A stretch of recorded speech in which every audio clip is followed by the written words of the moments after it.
Idaho, I think, of committing murders. And I did a series on her stuff, and I complimented her writing. Her legal arguments are bad, but the writing is like, she understands. You're doing great, sweetie. Yeah. Like I see why you think that things work this way, and that's what this reads like. But yeah. So I'm not even going to cover it. I have no idea what the hell they're saying. They're basically just saying, "Nah, Your Honor, that's not how I think the law works." And it's like, okay. But I mean, that's one way to advocate for a client. We all take different strategies. It's, and what she's basically saying is, if you try to sue me and it doesn't immediately sail through the courts and there's any pushback, you owe me triple damages. So I love that for her. We all need to think that we're gonna win, like manifest your dreams. It's true. Maybe she's got a vision board. Without a Crystal Ball did a video that I have not seen, but she was saying that there are apparently unpaid bills on their home renovations from 2025, or something to that effect. Oh, the home that they made. Is this real? She was like knocking down walls so that it was more like one bedroom. Everybody exists in one space. I hadn't heard like sleep together or whatever. I had heard the thing about them sleeping together, and I think that kind of got confirmed because Jenny Slate was mentioning it in text messages. I don't really know. I think that maybe an extension of that was people saying she was knocking down walls between the bedroom and bathroom. Oh, I think I've seen a picture of, I think is their house, and she's in a bedroom, and yeah, the bedroom and the bathroom are kind of not separate. That is my worst nightmare. It's not even just because people could see me, fine, whatever. Like, we do what we got to do in extreme circumstances. The toilet spray, it already grosses me out that I have to do other things in my bathroom. Right. I did see, and I know this is like a Reddit comment or something, but there was a Reddit comment somebody pulled up. This was several months ago, and this was before the unsealing, so this was before we had this kind of confirmation, where someone said, "Oh, they sleep as a family," and this person said, "Oh, I worked for her, and they have two houses that have an identical layout that are very close to it, like 10 minutes away from each other." I've heard that too. And I remembered thinking, like, maybe they're separated, and so that way when they take photos or something, Zoom calls, it looks like the same house.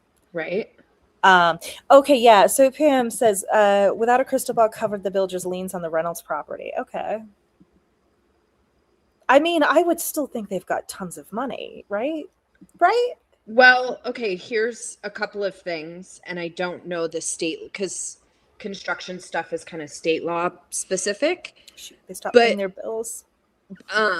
Okay, is that in the actual lien recorded against the property? Because sometimes you can do property liens as a part of a contract. You file that lien and then you dismiss it when you've been paid for the work you've done on the house. That makes sense. Right? And in Arizona, if that's not a part of your original contract, you can't bring out a construction, or it's more difficult, I think, to bring out a construction lien later. Okay. I started saying that and then I became less confident about it. But there's like weird laws like that. Yeah. So Sparkling Through says there's 5 liens on it. Oh, we love that for them. That is. So all I'm saying is, if it doesn't have the language, hey, these folks owe me money, it could be that they're in the middle of the work. Maybe. I don't know. What do I know? That would make sense. Let's spread the rumor that they don't pay their employees. Right. Because that rumor has a chance of being true. I mean, it's not malicious. Right, guys? Let's talk about Drake. Oh, say Drake. All right. Is there anything you want to say about Laura Owens? I kind of read her bankruptcy. So let's do Laura Owens first because I like her the least. I'm going to speed through this really quick. Okay. Laura Owens had filed Chapter 7 bankruptcy, which is the like individual bankruptcy. Mm-hmm. It's about everything you've taken on as an individual. She went through some proceedings. Love Trapped kind of goes through some of that. She contradicts So in family law, you have to file what's called an affidavit of financial information. And if you don't, which swears like, here's everything you pay for your bills, everything you have is income coming from anywhere, right? Retirement, pensions, child support from other marriages, spousal support from other marriages, everything. How much you pay in rent, how much you pay for your car, literally everything. So she fills that out in the family case, files for bankruptcy, and directly contradicts the affidavit of financial information. And then we get a dismissal in the bankruptcy. Oh, weird. Let's just dismiss this. So they dismissed the bankruptcy case. When I spoke to Lauren last, they had filed it. The court had not signed off on it. Okay. It appears they had an oral argument on that. The court did sign it there at the oral argument and dismiss the adversary pleadings, which was with proceedings with Eckerd. So now he gets to, so what bankruptcy does is it says creditors have to come to the bankruptcy court, right? And we have to figure out how we're going to divide all these assets here. Now that there's no bankruptcy court involved, the automatic stay is lifted. Okay. And he can start filing liens, just the way those same liens that were filed against the Reynolds property, he can now file against her things, her horses, probably. I don't know. I don't do judgment stuff. Please don't quote me on this. But like any asset that she has, her car, her home, any sort of bank accounts, like he can put a lien against some of that property so that if she goes to sell it, the portion off the top goes straight to him. Okay. And if it doesn't cover the loan, sometimes depending on the laws of like how much you can take out of certain assets. Right, because you get like a certain, housing. So this is an area of law, by the way, called secured transactions, like how you do judgment, debtor, lien stuff. And it is the one area of law that everyone I know bloody hates going into the bar exam. And they traditionally test it like once every 3 years. So some people will gamble and be like, well, they tested it last year, so I'm not going to study secure transactions. Oh, so I don't have to, for the bar. Surprise, surprise, debt collection in the United States is a very complicated area of law that's not particularly intuitive, and you almost have to take a whole class just to understand it. So all that to say, Clayton is free to go after her assets if she has any. Her parents, you sent this to me. Yeah. Chase Bank filed in Maricopa Superior Court for a $51,000 credit card bank account or credit account that's unpaid by Ron Owens, who is Laura's dad. So the financial troubles keep coming. I have the feeling more debts are coming down the pipeline. So we'll see what happens with all that. She has not taken a plea deal as far as I know. Yeah, I haven't heard. As of from what I've heard today. So she's still going to criminal trial in June or July, I think. Okay. Sarah said she's a horse flipper. Who knew that was a thing? Horse flipping sounds so much more interesting when you don't connect it to bankruptcy, Just when you don't know that a it's horse competition thing. When you're telling the court you should be hospitalized and right. I don't know if you can leverage against her horses, but I would imagine that you can. And they might be valuable. Be difficult. Yeah. Yeah. So I'm assuming this is about the Reynolds, $2.1 million worth of liens on that property from not paying contracts. Final payment in December 2025. Interesting. Got it. I mean, that's 12 months after she filed her complaint, right? So she's millions of dollars in. She's into the thousands on the docket. Yeah. That was a very expensive year for her. That's definitely it seems to be her entire net worth that year on legal fees. All right. We all make decisions. Say Drake. Let's see. So I realized there's so many more amicus briefs on the docket than what I had seen. Yeah. So I downloaded them all like 5 minutes before we hopped on live. So I'm probably just going to read them live this week. Around the same time every night, I'm probably just going to go through the amicus briefs and we can talk about it. Sarah, if you want to come, great. If you're sick of me after Monday night, I also understand that. I will say, I think we should take next Monday off because it's Memorial Day. Oh, we're certainly going to do that. Yes. Drake is appealing. Yes. This is Drake's appeal. Yeah. And, yeah, I go back and forth on this, as you know. Yeah.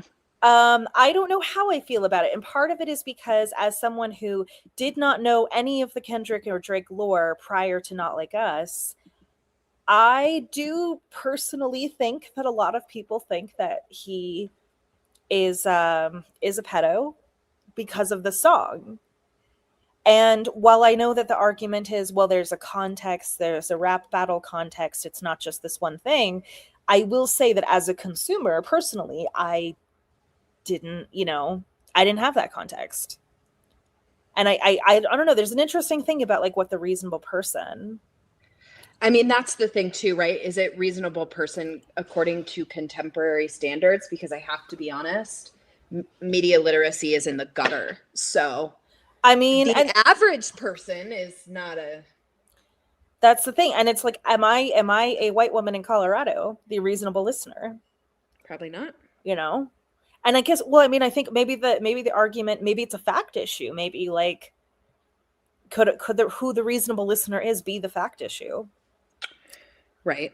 But according to how do we say his name? Michael Rappaport? Yeah. Rappaport? I think it's Rappaport. Rappaport, in his Barstool Sports case, they went on the context, and that was also less publicized, right? Like, I don't know anything about Michael Rappaport other than he exists, but I can't even pronounce his name, right? So, like, I think the case law is not in Drake's favor here. Yeah. And this is Michael Gottlieb, and now that I know he makes stupid fucking arguments, it's kind of like, okay. So they do talk about this. They say the recording's fixation on Drake's alleged pedophilia and the uniquely damaging nature of allegations distinguished this case from Rappaport v. Barstool.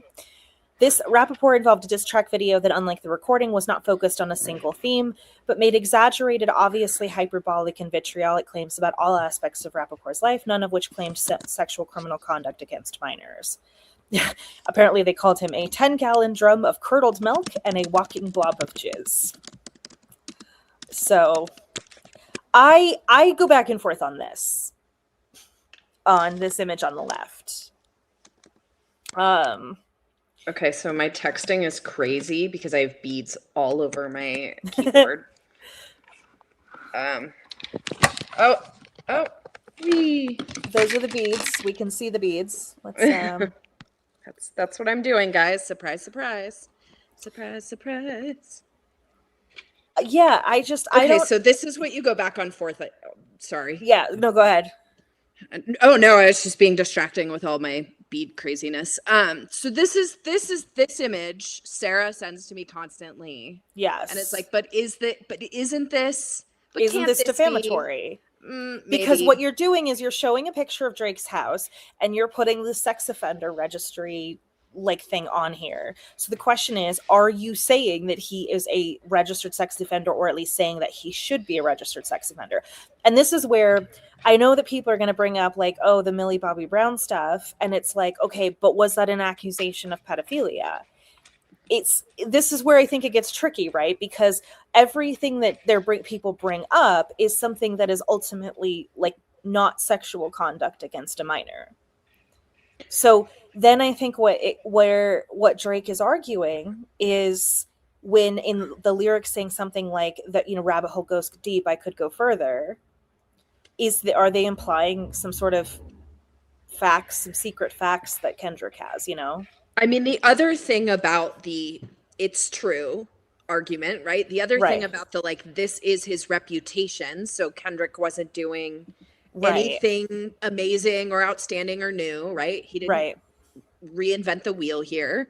This is a conversation some of us were having online. The problem with all that is that he sued UMG. Right. And UMG does, in my opinion, have any vested interest in saying one of the artists that we represent is actually a pedophile. Right. And then, he It's true. he brings up like UMG has all these codes of conduct and all these things that they do, and they're not dropping him. Right. They're not, they're not backing off. So it sounds like they don't think that it's true. To me, that bolsters the argument, though, of like, this is art, this is hyperbolic. The average listener is going to see that Drake just dropped 3 albums and he's still represented and he's still being heavily pushed. So, like, if he was actually a pedophile, wouldn't he have been fired? And I mean, so Zayn says, okay, but Drake doesn't have to prove that he hasn't been inappropriate with minors. What if they have proof of that? Drake is trying to prove here that he hasn't been inappropriate with minors. He's aware he's got an actual malice standard. He's aware that he's got, I mean, granted, he's not suing Kendrick, which is where the truth of this would come up more. But that's the thing. Because they're dismissing the claim, he doesn't have an opportunity to go to court and say this. So, I don't know. Yeah, I don't think any of the truth stuff comes in. I still think in the context of the rap battle and the fact that Drake goaded Kendrick into saying this, really puts it in Rappaport case law world. I think it puts it into like, you have to look at the context. Like if I say, hey, Sarah, call me something, and then you do, and it's public and maybe it's in different TikTok videos, for me to be able to run to the court and go, oh, please punish her because her video did better than mine. Right. Like that can't be the rule. And if that's the rule, we need to change some stuff. Yeah, I mean, that's the thing. And so Prickly Pear says, I didn't know much about him before the song, but everything I heard involved Drake being a creep, using Black culture transactionally, dissing Serena, secret babies, and questionable dating history. I mean, I'm not disagreeing with those things. I'm just saying that those things are not pedophilia. Right? Like, that's the thing. You can say he's an awful person. I'm not defending Drake's. I'm not really defending anything about Drake. I'm just saying that, like, what they're saying here is you don't get to go to trial. So that's where I'm hesitant here, because the argument that they're making is you're bringing this in, and is this a reasonable list? I don't know. Well, you don't really even get to go to discovery because this was dismissed at a motion to dismiss. Now in the district court, once there's an answer, discovery starts. Yeah. So he got some limited discovery. There were some discovery issues on the docket, so I don't know how much he got before this case was dismissed. But yeah, he didn't even get the chance to go to a discovery phase. Right. So he didn't get that far. So Zayn said, does he explicitly call him a PDF file? I'm pretty certified lover boy, certified pedophile. Now, I guess you could argue, he's saying, they tell me Chubb's the only one who get your hand-me-downs. Party at the play. Okay, so he could be talking about the other people in that verse. I don't think that verse very clearly reads as Drake is a pedophile and everybody should stay away from him. It's Drake is a pedophile and so is his whole crew. Yeah, I mean, I hear you like him young. Just make sure you hide your little sister from him. I hear you like him young also implies like, I'm hearing this on the streets, but I don't know if it's true. Right. So to me, it feels like unactionable opinion. I hear you like I'm young, and that's the kind of thing I believe about you. Yeah. Hey, Drake, I hear you like I'm young, and you're the one that told me. Yeah, that's true. That's true. Then again, if he's alleging that isn't it, don't the facts have to be within the four corners of the complaint in favor of the plaintiff? And that's where the Rappaport case comes in, because they looked at the context there as well and said these, entertainment kind of back and forth, like the court can take judicial notice of things that are publicly available. Now, there are limits to that, but for the most part, that's the truth. It's a much stronger argument if it had been filed in like other court documents, right? Yeah. It says, and your homeboy needs subpoena that Predator moving Fox, that name got to be registered and placed on Neighborhood Watch. But again, it's talking about somebody that he knows. Right. It's, I don't know. I mean, is artistic freedom just dead now? I mean, I guess what I'm really saying is, should this go to discovery? I don't really think it's a good idea to be suing over this. Right. But does he have a case? Now, Sarah and I behind the scenes were talking about it. I think to Zane's point, is artistic freedom just dead? It really shows, taking this to its extension, right? That this, and let me read UMG's words exactly, because they said it in their brief. This genre is known for, okay, we're just not gonna, oh, I downloaded it twice. Good for me. Every pissy person subject of a song is going to sue. I mean, but that's kind of the thing. You don't want to disincentivize lawsuits in that sense. You know what I mean? Like, right. Not Like Us falls within a genre typified by inflammatory put-downs, epithets, fiery rhetoric, vulgarity, and hyperbole, right? And so if you can't engage in this art form in this way it is, one, it's saying this art form then can be subject to defamation lawsuits, which destroys the diss track. Yeah. Right? It basically says this art form can't go forward. Right. Because somebody could sue you for it. Two, it to me speaks of the commercialization of music. Right. If music is just a commodity and it's something where we're putting music out and we just get to take that as facially true and not hyperbolic, vulgar, or whatever else, not art, then art is essentially dead because it's become a commodity that you could sue people over. So a couple things. Khaleesi says if it's not vulgar or incendiary, it's art, which I do like. And then Zane says so every satirical song or video would be subject. I mean, satire is a defense. So you are bringing up something that they could argue in court as a defense. We're not getting that far with Drake. That's the thing. They're not getting to the point where you're getting defenses. But I think that's why you have this rule at the motion to dismiss stage. Right. Where is this statement coming from? What is the context in which this statement was made? What is the venue? So then that's where I do want to point out, he's not suing Kendrick. Right. He's suing UMG for putting this like in the Super Bowl and in these instances of republication. And I think the question is UMG making art? I think the answer to that is probably no. Well, they are a business. Isn't he also arguing that UMG falsely inflated the song to Drake's detriment? Yes. So it's a very Blake-coded argument. Gottlieb has really taken up this, like... He really has. Somebody actually said it. Does not like the bots. Where is it? Somebody made that comment, and I know Gottlieb's new specialty is internet abuse and retaliation. I mean, yeah, but I mean, I think that's the thing. It's like, I don't know. It's interesting, and because I do think they're defending Kendrick's view, but it's like that's not necessarily what he's suing over. Suing UMG is a little bit of a trickier argument. Right. I mean, it's interesting that he's suing UMG and not Kendrick. Right. For sure. I don't know. I don't like the extension of the precedent this creates. Yeah. Right? That you do get to sue somebody over art. I think art should be fiercely defended under right to speech, First Amendment protections. And I think that to find defamation in art, as I was telling you earlier, Trump would use that first thing. Yeah. Think of all the TikTok songs talking about Trump.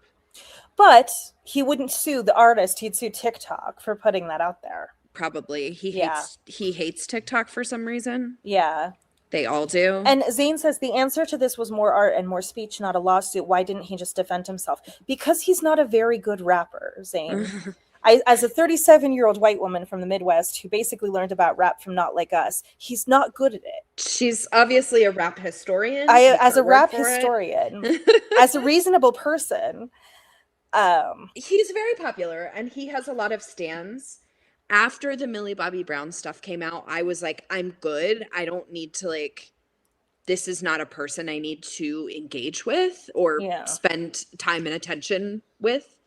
But he has a lot of fans. Yeah. There's some allegations of ghostwriters, but I think every single person, Taylor has allegations of ghostwriters, right? Like, Yeah. I think every big name does. He shouldn't piss off I mean, he's going to piss off the rap community if he kills the diss track.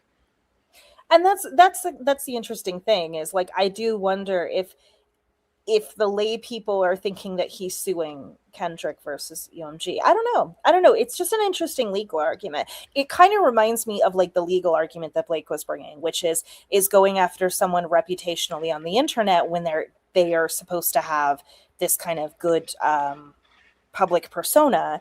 Could that be employment damages, right? Where it's like, I don't love the fact pattern, but the argument is kind of interesting, right? Well, and maybe with a more... Yeah, with a better case. With a better case, right? Bad facts make bad law. And so here you have Drake saying, why don't you say this? You should say this. Yeah. I know you want to say this. And then he said it. And now he's like, make him stop saying it. Yeah. Right? And same with Blake. Like, I had a stellar reputation. Everybody loves me. I'm America's sweetheart. I've never done anything wrong. The internet hates me because of voice. Feminism. Yeah. Right? And you get those facts in front of literally almost anyone, and they're like, oh. Yeah, I mean, it's with better facts, it could be an interesting argument. Right, because I'm sure there are... we know that the algorithm loves to hate women because the people who programmed all these apps and all the technology are bros who hate women, right? And all of the biases end up in technology, right? Okay, we know that. There's an article there. There's an article about the internet's bias to like dogpile on women. There's like interesting issues there. It's just this is not the champion for those issues. So Zayn says not suing Kendrick is a bitch ass move. If you're going to be about it, be about it.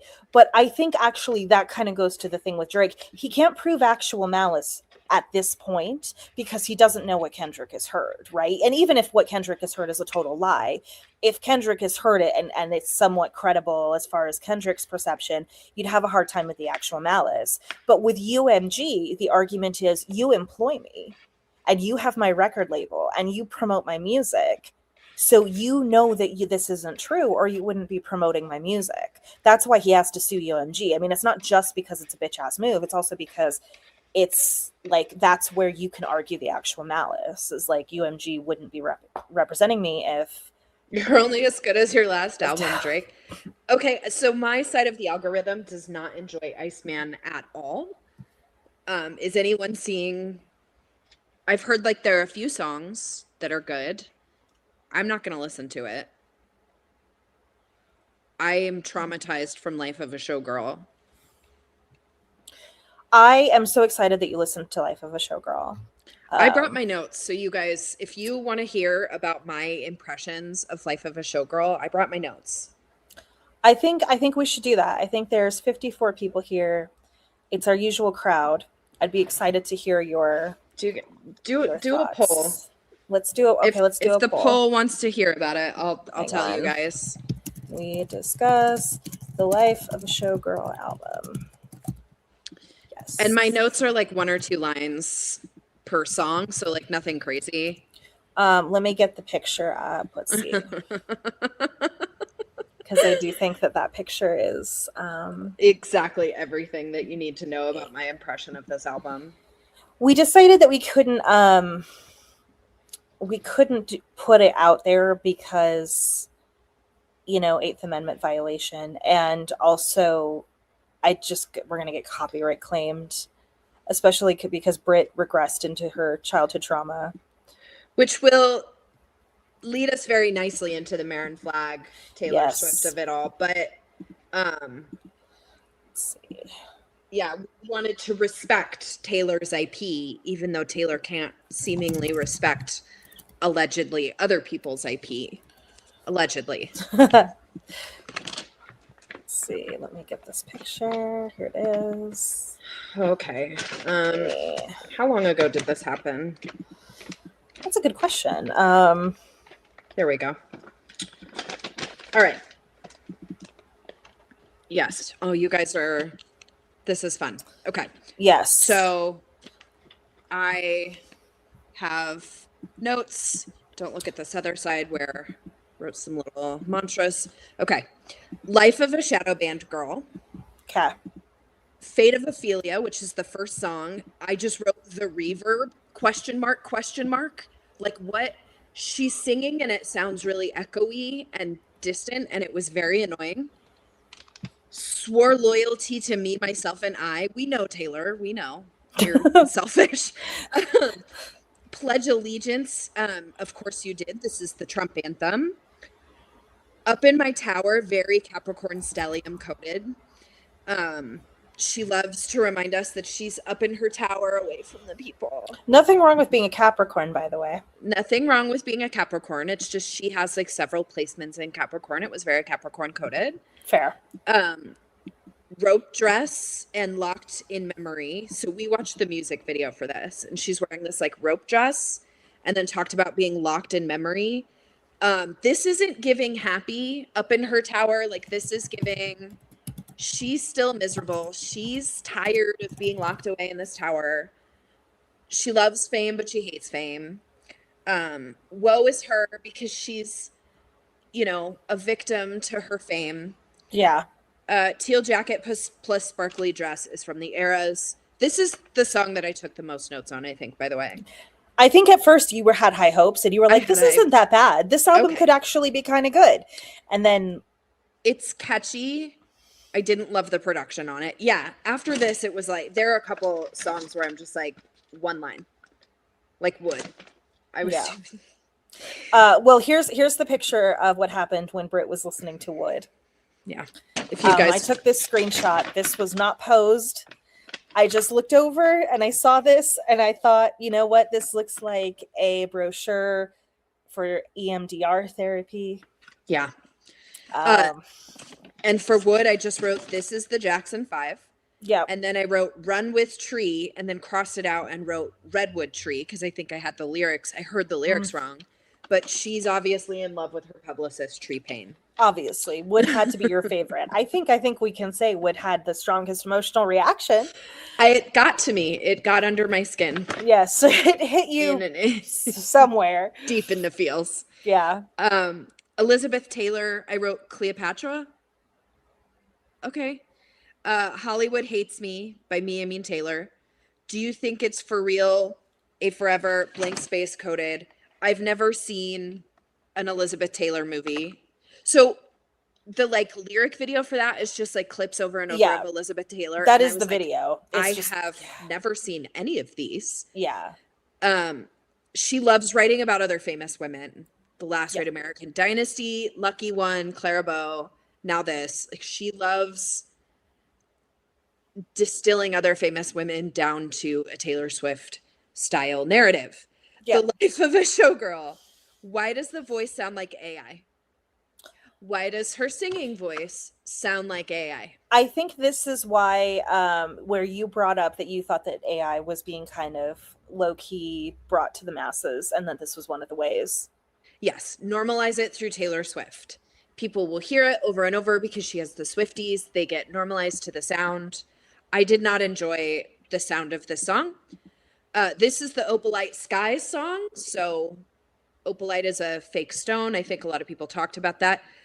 This is the music. Watch this music video as well, where she looks like really frumpy and she's like hanging out with a rock and he's hanging out with a cactus. Yes. Yeah. That was a wild video. Yeah. And then everybody started commenting cacti in Kayla Nicole's videos. Right. Right. Which, yeah, AI music feels weird to me. Justice for the cactus, by the way, like cacti, if you treat them right, they treat you right. They give you beautiful flowers. They're a very non-committal plant. You stick them in some sunshine and you call it a day. You water them once a month. It's great. Yeah. He's dumb. I don't know why I wrote that, but he probably is. Photo shoot with them twinning. Okay. This very Napoleon Dynamite coded. So I Yes. saw Napoleon Dynamite. I actually didn't need to see the Opalite video because I saw the better version of that. Yeah. Garbage is still garbage. Okay. I don't know what any of that means anymore. Garbage is still garbage is at the end. This is something that she says. I think it's meant to be a veiled reference to an ex or something. And garbage is meant to symbolize one of the exes at the end of the video. Why do I know that? You're a Swiftie and you're ready for the Easter eggs. I'm so ready for Taylor Swift 13, you guys. The only song I read the lyrics for was Opalite. That is straight up racist. It didn't feel nice. Yeah. I didn't like the way it felt in my body. Yeah. And a lot of people who are Black women or, Black people had also said it was racist. So I trust them on that. I don't need to investigate further. All right, cool. Yeah. Yeah. It also wasn't good, in my opinion, according to my sensibilities. And also most of the Swifties. Like, I don't really feel like a lot of the Swifties have defended this album as they're doing the usual Stockholm syndrome. You've got to listen to it 50 times, and we should be grateful to Mother for the lore drop. And which pop music is tuned to a frequency. Switched on Pop is a podcast that did like a really good why pop music is the way it is. Like they did kind of a background on it, but it's tuned to a frequency that's meant to be slightly irritating to you, to the listener, in a way then that you get an earworm or a phrase or a sound from it that sticks in your head because it's slightly irritating to the brain. So the brain plays it over and over. Yeah. And it makes you want to listen to it more. That makes sense. Okay. So it's basically a giant psyop is what I'm hearing. It's addictive. It's like MSG. Did you see? I did many times. Yes. I was her million watches. You're like, this is for research purposes. He wasn't man enough for me. Came out when I was in high school. And oh my God, I love that song. Toni Braxton's He Wasn't Man Enough for Me, where you're like, I was too good for your man. Keep him. I think the funniest thing about that, and I didn't know the song, neither did a lot of Swifties, because like Swifties, I don't listen to a lot of music other than Taylor Swift. So when I was listening to it, I think the cleverest thing about this is watching the Swifties make it about Taylor the way they make everything about Taylor. And in doing that, kind of put Kayla's message out there without her having to say it. Right. It was an incredible weaponization of the fan base or reverse Uno, whatever you want to call it. I thought that was clever. Oh, it was great. And then going out on stage with Toni Braxton, like a month or so later, like chef's kiss. Yeah, it was good. Father figure, remind me of a younger me, I think is a lyric. Who knows? Is she in the mafia? Is the mafia the music industry? Is she saying the music industry is the mafia and she's on top? I think this is about Olivia Rodrigo. I think it's weird. It's like if Clarabow was a mafia song. Like how eventually you become the thing you wanted to destroy. So like the lyric, my dick's bigger. And then in the like lyric video, she's like doing this like threatening kiss. And I just was like, I get that you're a billionaire and you have a lot of assets available to you and you should be scary, but you're not. It's interesting. I can't tell. It reads both ways. It reads like she's on both sides of the equation. And I think that could be the point. Yeah. Yeah, I don't know. Okay. Not one good bridge so far. So Miss, I write an excellent bridge. I have the catchiest bridge in all music. Not one good one so far. And we're what? Yeah, I mean, Blake Herbesty said they worked like the mob. I do kind of wonder if that... Here's something I thought from the Blake and Taylor text messages. When Taylor said he's got out the tiny violin, that confirmed for me that she writes her own stuff. Because you don't have the tiny violin when you're looking for sympathy. You're looking for sympathy and somebody else gets out the tiny violin to play the world's saddest song. Right. And the fact that Taylor doesn't know how a basic fucking phrase works confirms for me that she wrote this album. And many of her others. Yeah, because I'm like, this is it. Yeah. So I think that's just it. It's, who knows? who knows what side she's on? Who knows what she means? She says, find your card canceled. She loves cancellation. She's Yeah. like forever wounded from the Reputation era, which like, Yeah. girl, you played a part in that. Just take some accountability and move on. Also, she's like gotten uncanceled so much, like she's done so much. If anything, she's profited off that to an insane degree. Yeah. Like, yeah. Her career is way better than it would have been if she had never been canceled. Eldest daughter, she says a line punk on the internet, and I said like Reputation is gothic punk, because in her time of the year, person of the year interview, she was like, Reputation was a moment of gothic punk female rage. And I was like, it's a love album? And you're just complaining that the internet didn't like you. Yeah. And throwing Kanye and Kim into it for some clout. Okay. And here we are with the world's tiniest violin, because that's the way that metaphor works. This verse is so annoying. I don't know which verse, but it was annoying. So stay away from this song. Okay. She hasn't laughed since 8 or 9. Taylor has these moments where she reveals her inner, like this whole ivory tower. I'm in a tower. I'm locked up. I'm in a cage, rope dress, right? She uses this imagery over and over again, and her life seems so sad. Yeah. Like, she doesn't have friends. She has parents and people around her that she pays, right? Yeah. And she doesn't even have like a real team. She has parents who are weird, creepy stage parents hanging out with their and like a publicist daughter. Yeah, and like a publicist that's been her publicist for years and years, so is presumably financially dependent. And then like also, I've thought this with the Blake stuff. It's, you know, I'm not saying like if you falsely accuse somebody, I'd be like ride or die for you. But it's also kind of like says something that, you know, you're ride or die up until it's bad for your image. And then you're expected to say, well, my image is the more important thing, you know? Right. Like, it's just like, what's the point of being in the mafia if you've got to ditch it so that people still think you're wholesome? Yeah, I don't know if that makes sense. Yeah. Like, you're in the mafia up until that point. Right. Where women can't be a certain thing. Right. Like, you're still inhibited by patriarchy because the walls around who you can be stop you from being actually scary. Right. And so it's just like, and it's just like, you're still beholden to this public image. So it just doesn't, you can't just own being a shitty person. Like, you know, I don't know. Right. I don't know. Just that line, she hasn't laughed since 8 or 9.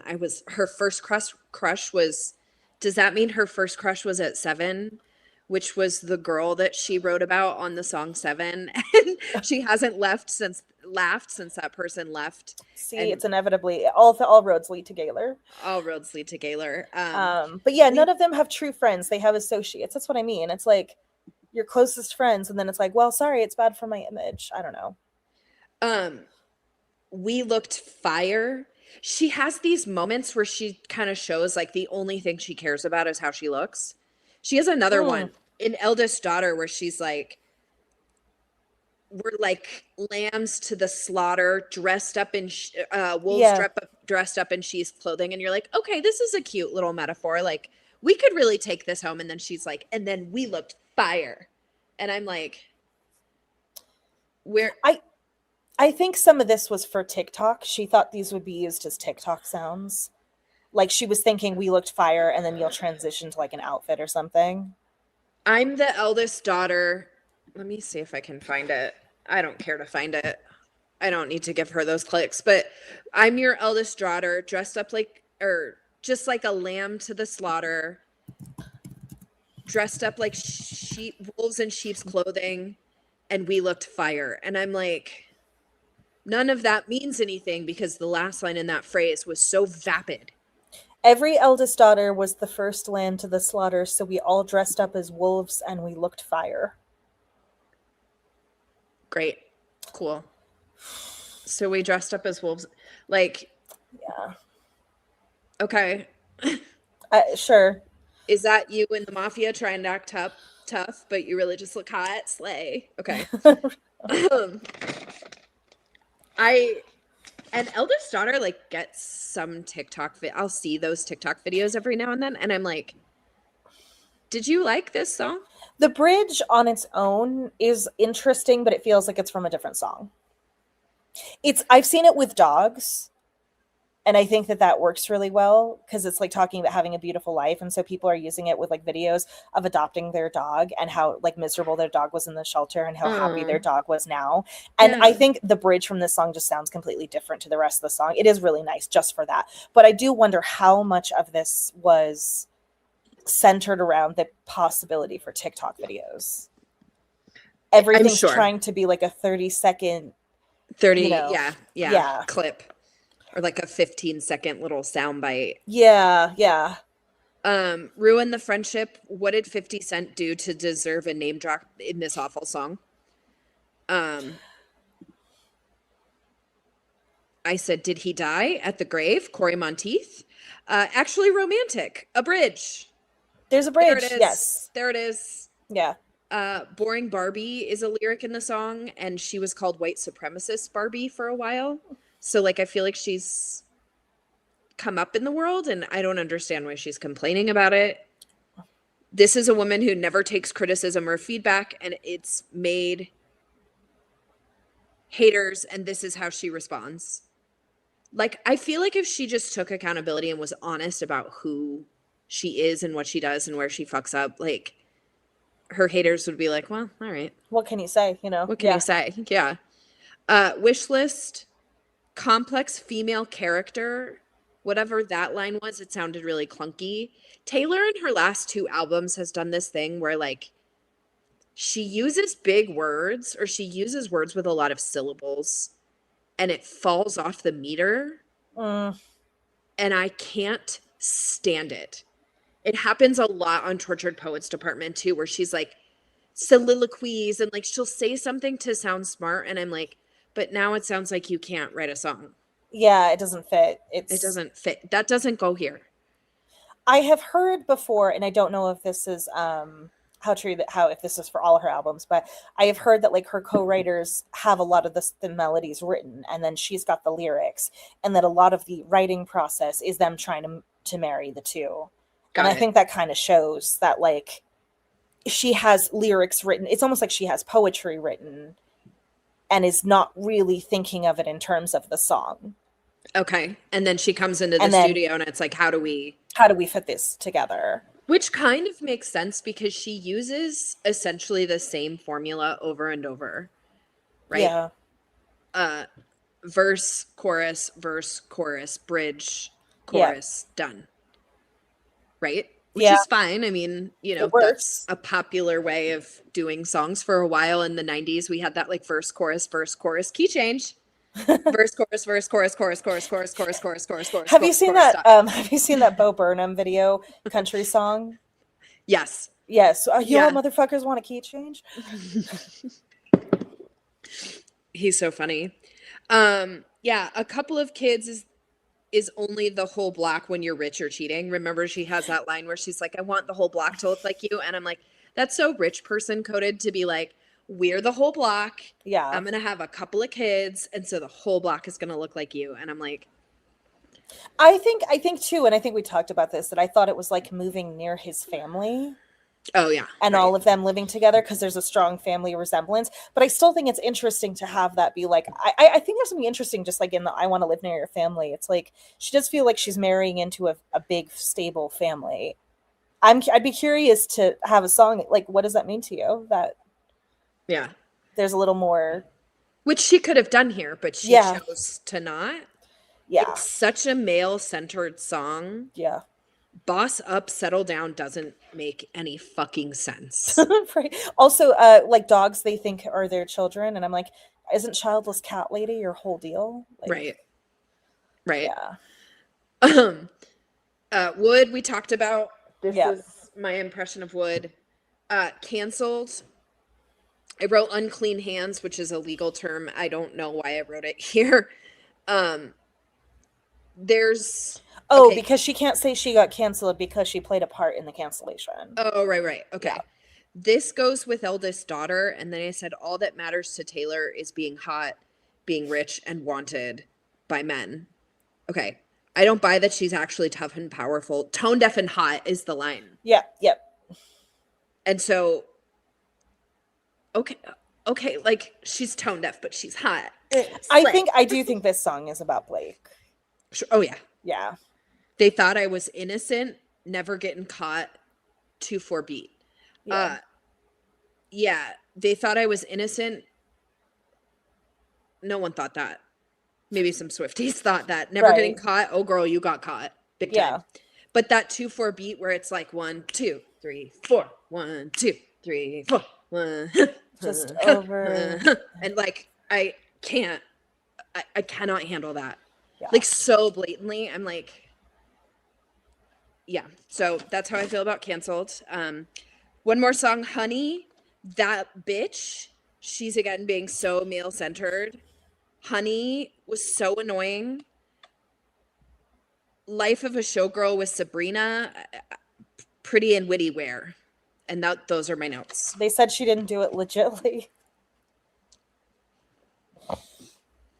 Yeah, never getting caught was a little too confident, Taylor. Soon you'll learn the art of never getting caught. And it's like, well, bad news, past Taylor. So those are my impressions of the Life of a Showgirl. I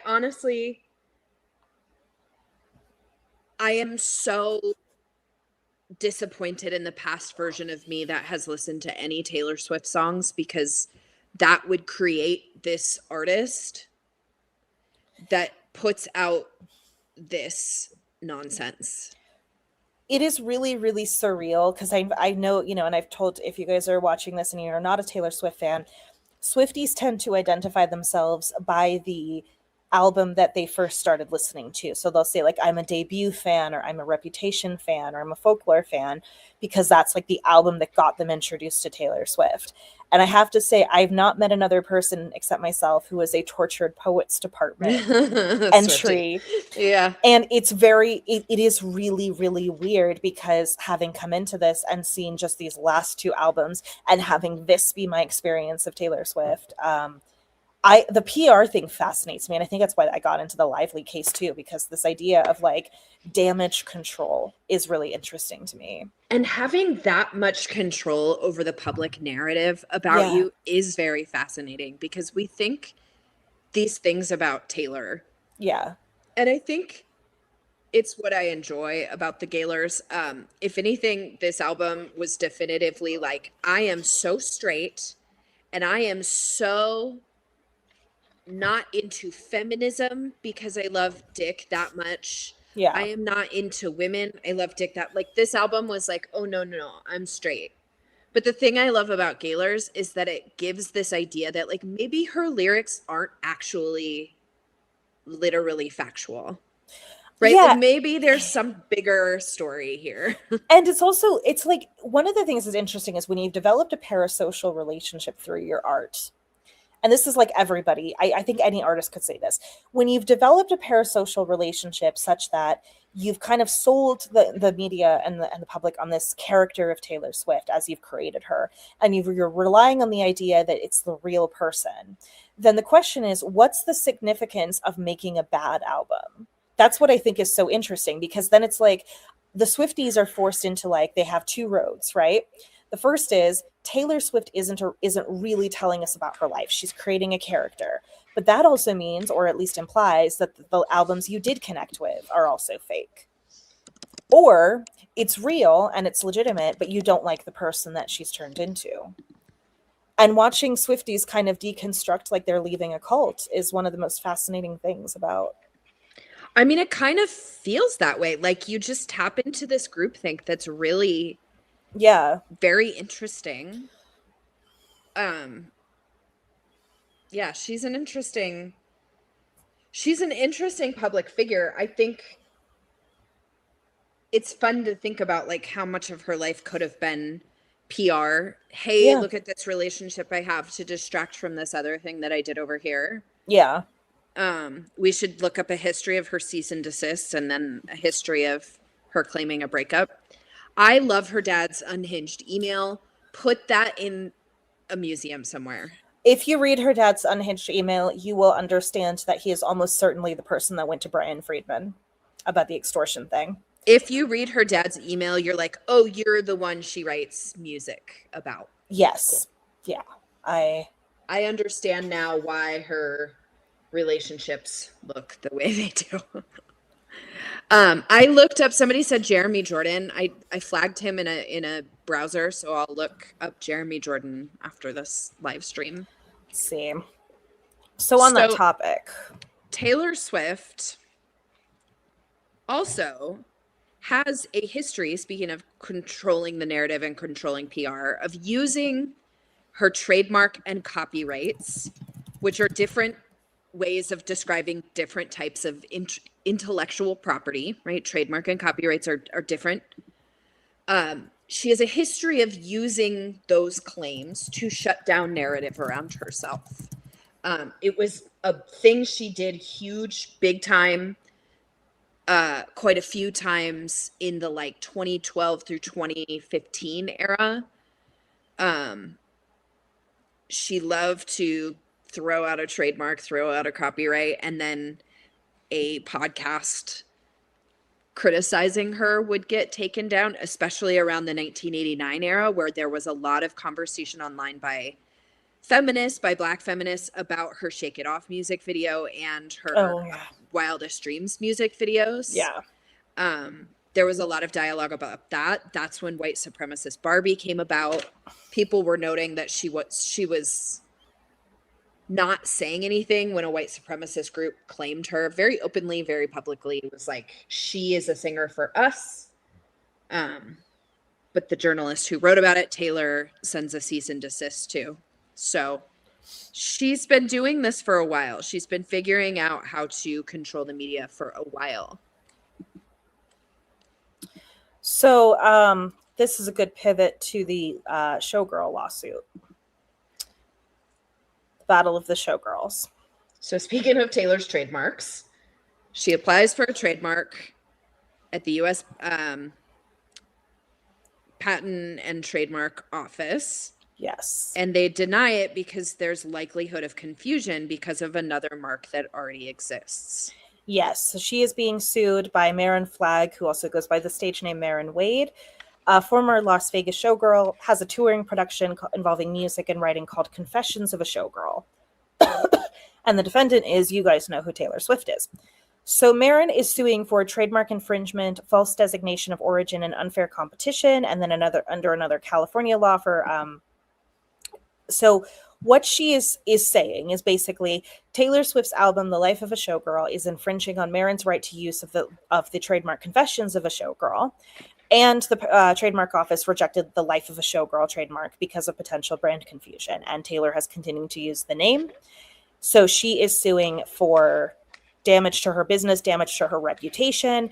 There's a few different arguments. I mean, I went through and I made one of my charts. The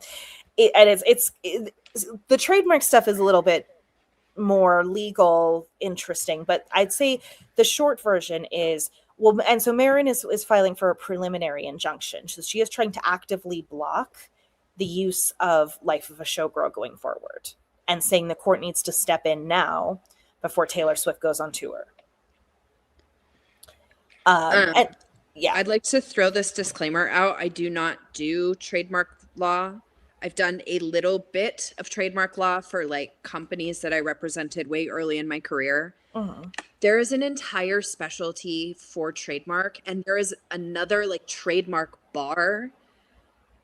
After you take the big bar, you take the trademark bar, and then you can be like specially licensed. And because all that exists, I usually just tell people like, go find a trademark attorney. You'd be way better off in their hands. Okay. So just as I just want everyone to be really clear, this is not an area of law that I know a ton about other than what I researched for celebrity lawsuits. Right. Like, so, I mean, so Marin's asking for a preliminary injunction. So that's what the most recent filings have been about. So she has to show likelihood of success on the merits of her lawsuit, a likelihood of irreparable harm, that the balance of equities tips in her favor, and that there's a public interest in the injunction. So there's kind of an interesting, I separated her arguments and then Taylor's version. It's a public interest in the injunction. So even if you can't show those first two, If Okay. there's like a wider public interest for entering the injunction, the court will do it. Okay. So, yeah, so I mean, what Marin is saying is, narrative frame of a showgirl is likely to cause that brand confusion. Life of a showgirl, story, confessions, that kind of thing. Kind of, she's saying, they're both doing entertainment, they're both doing musical recordings. There's some sort of link there. One of the stronger, go ahead. Oh, when you register a trademark, so you'll say there's like category 34, category 33, and it's like different types of goods that you're putting into the marketplace. Right. So one of the things that led into the likelihood of confusion here is that it's the same type of mark, right? Right. Goods that are considered entertainment. Right. And I think Swift went after like a bedding company, like that makes like sheets and bedding, that was using the name Swift because the physical design of the logo was similar. I'm pretty sure she went after a theme park one time. Evermore, yes. Yeah. You guys know who Jenny Nicholson is. I've watched that Evermore video a bunch of times. Like Evermore is it's such an obvious play on Forevermore and fairy tales and stuff. It's like, you didn't come up with that. Yeah. And that's that word. And that is, so Zane, you've got it exactly. She says, I would say people confusing her stuff for Life of a Showgirl or think she copied Taylor is enough confusing. And that's exactly it. She's arguing what's called reverse confusion, which is when the junior person, in this case Taylor, coming into the market, has overwhelmed the market with blank of a showgirl to the point where people think Marin is copying Taylor. And Taylor, of course, comes back and goes, no, this helps her by people thinking, right, that this is affiliated with me because I'm so popular and I looked fire. It's actually snarkier than that. Did you read her reply? The Taylor Swift reply? Okay. So, yeah, so what she's arguing is, when you enter my name, my exact registered mark into Google, 8 of the 10 autocomplete suggestions are Taylor Swift. On YouTube, if you type in Confessions of a Showgirl, the first 9 results are Taylor Swift, and it's not till result 10 that you get Marin Flagg. Again, typing in Confessions of a Showgirl, which is Marin's performance. And what she's saying is the algorithm is not in itself confusion, but autocomplete isn't random, right? It's aggregate from what people are searching. Which, like, if you guys have ever started a website or a business, getting that business to show up on the top few results of Google is actually, in my opinion, it's hard. I don't know. Maybe somebody who understands tech better than me, like, could. There's a really famous guy, Jed Wallace, who I'm told actually does SEO manipulation. Oh, okay. With bots? Yeah, with bots. Yeah, I had a friend who started a business and he was like, can you guys just like once a day for the next week, like click on my link so that it gets more clicks and Google starts prioritizing it in the search? And I was like, yeah. Sure. Why not? See if it works. So, yeah. Hi, Jed. Hi, Hawaii team. Hawaii team. I forgot he doesn't actually have a team in Hawaii. I've been talking about the Hawaii team so much that I forgot he doesn't actually. That was just like a thing. Sarah, you are Jed Wallace. I am not Jed Wallace. Don't give away Jed's secrets. He won't get paid. He has not bought me a coffee. Sarah, you are Jed Wallace. I am not Jed Wallace. Jed Wallace, there is still time to buy Sarah a coffee. There is. We will continue to cover your case diligently, sir. I did get somebody who did the buy me a coffee and said, I'm not Jed.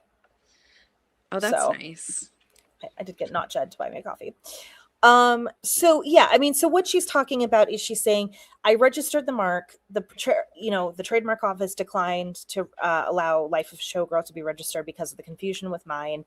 She said the defendants have all these trademark applications for ponchos, disposable napkins, Christmas tree skirts and aprons, musical recordings, live entertainment. She said they haven't toured, but when they do, the designation will then enter live entertainment, which is exactly the market that she is in. So she's concerned about that. She's saying, that she does rely heavily on the fact that the trademark office denied the trademark, which is not in and of itself the only factor. So, that there is that. But she's talking a lot about the brand confusion, commercial dominance. I don't think anybody can argue this. And then Taylor's response is interesting. In the copyright law, and I don't know about the trademark law off the top of my head, is there an element if you do this knowingly that you could face more damages? Yes.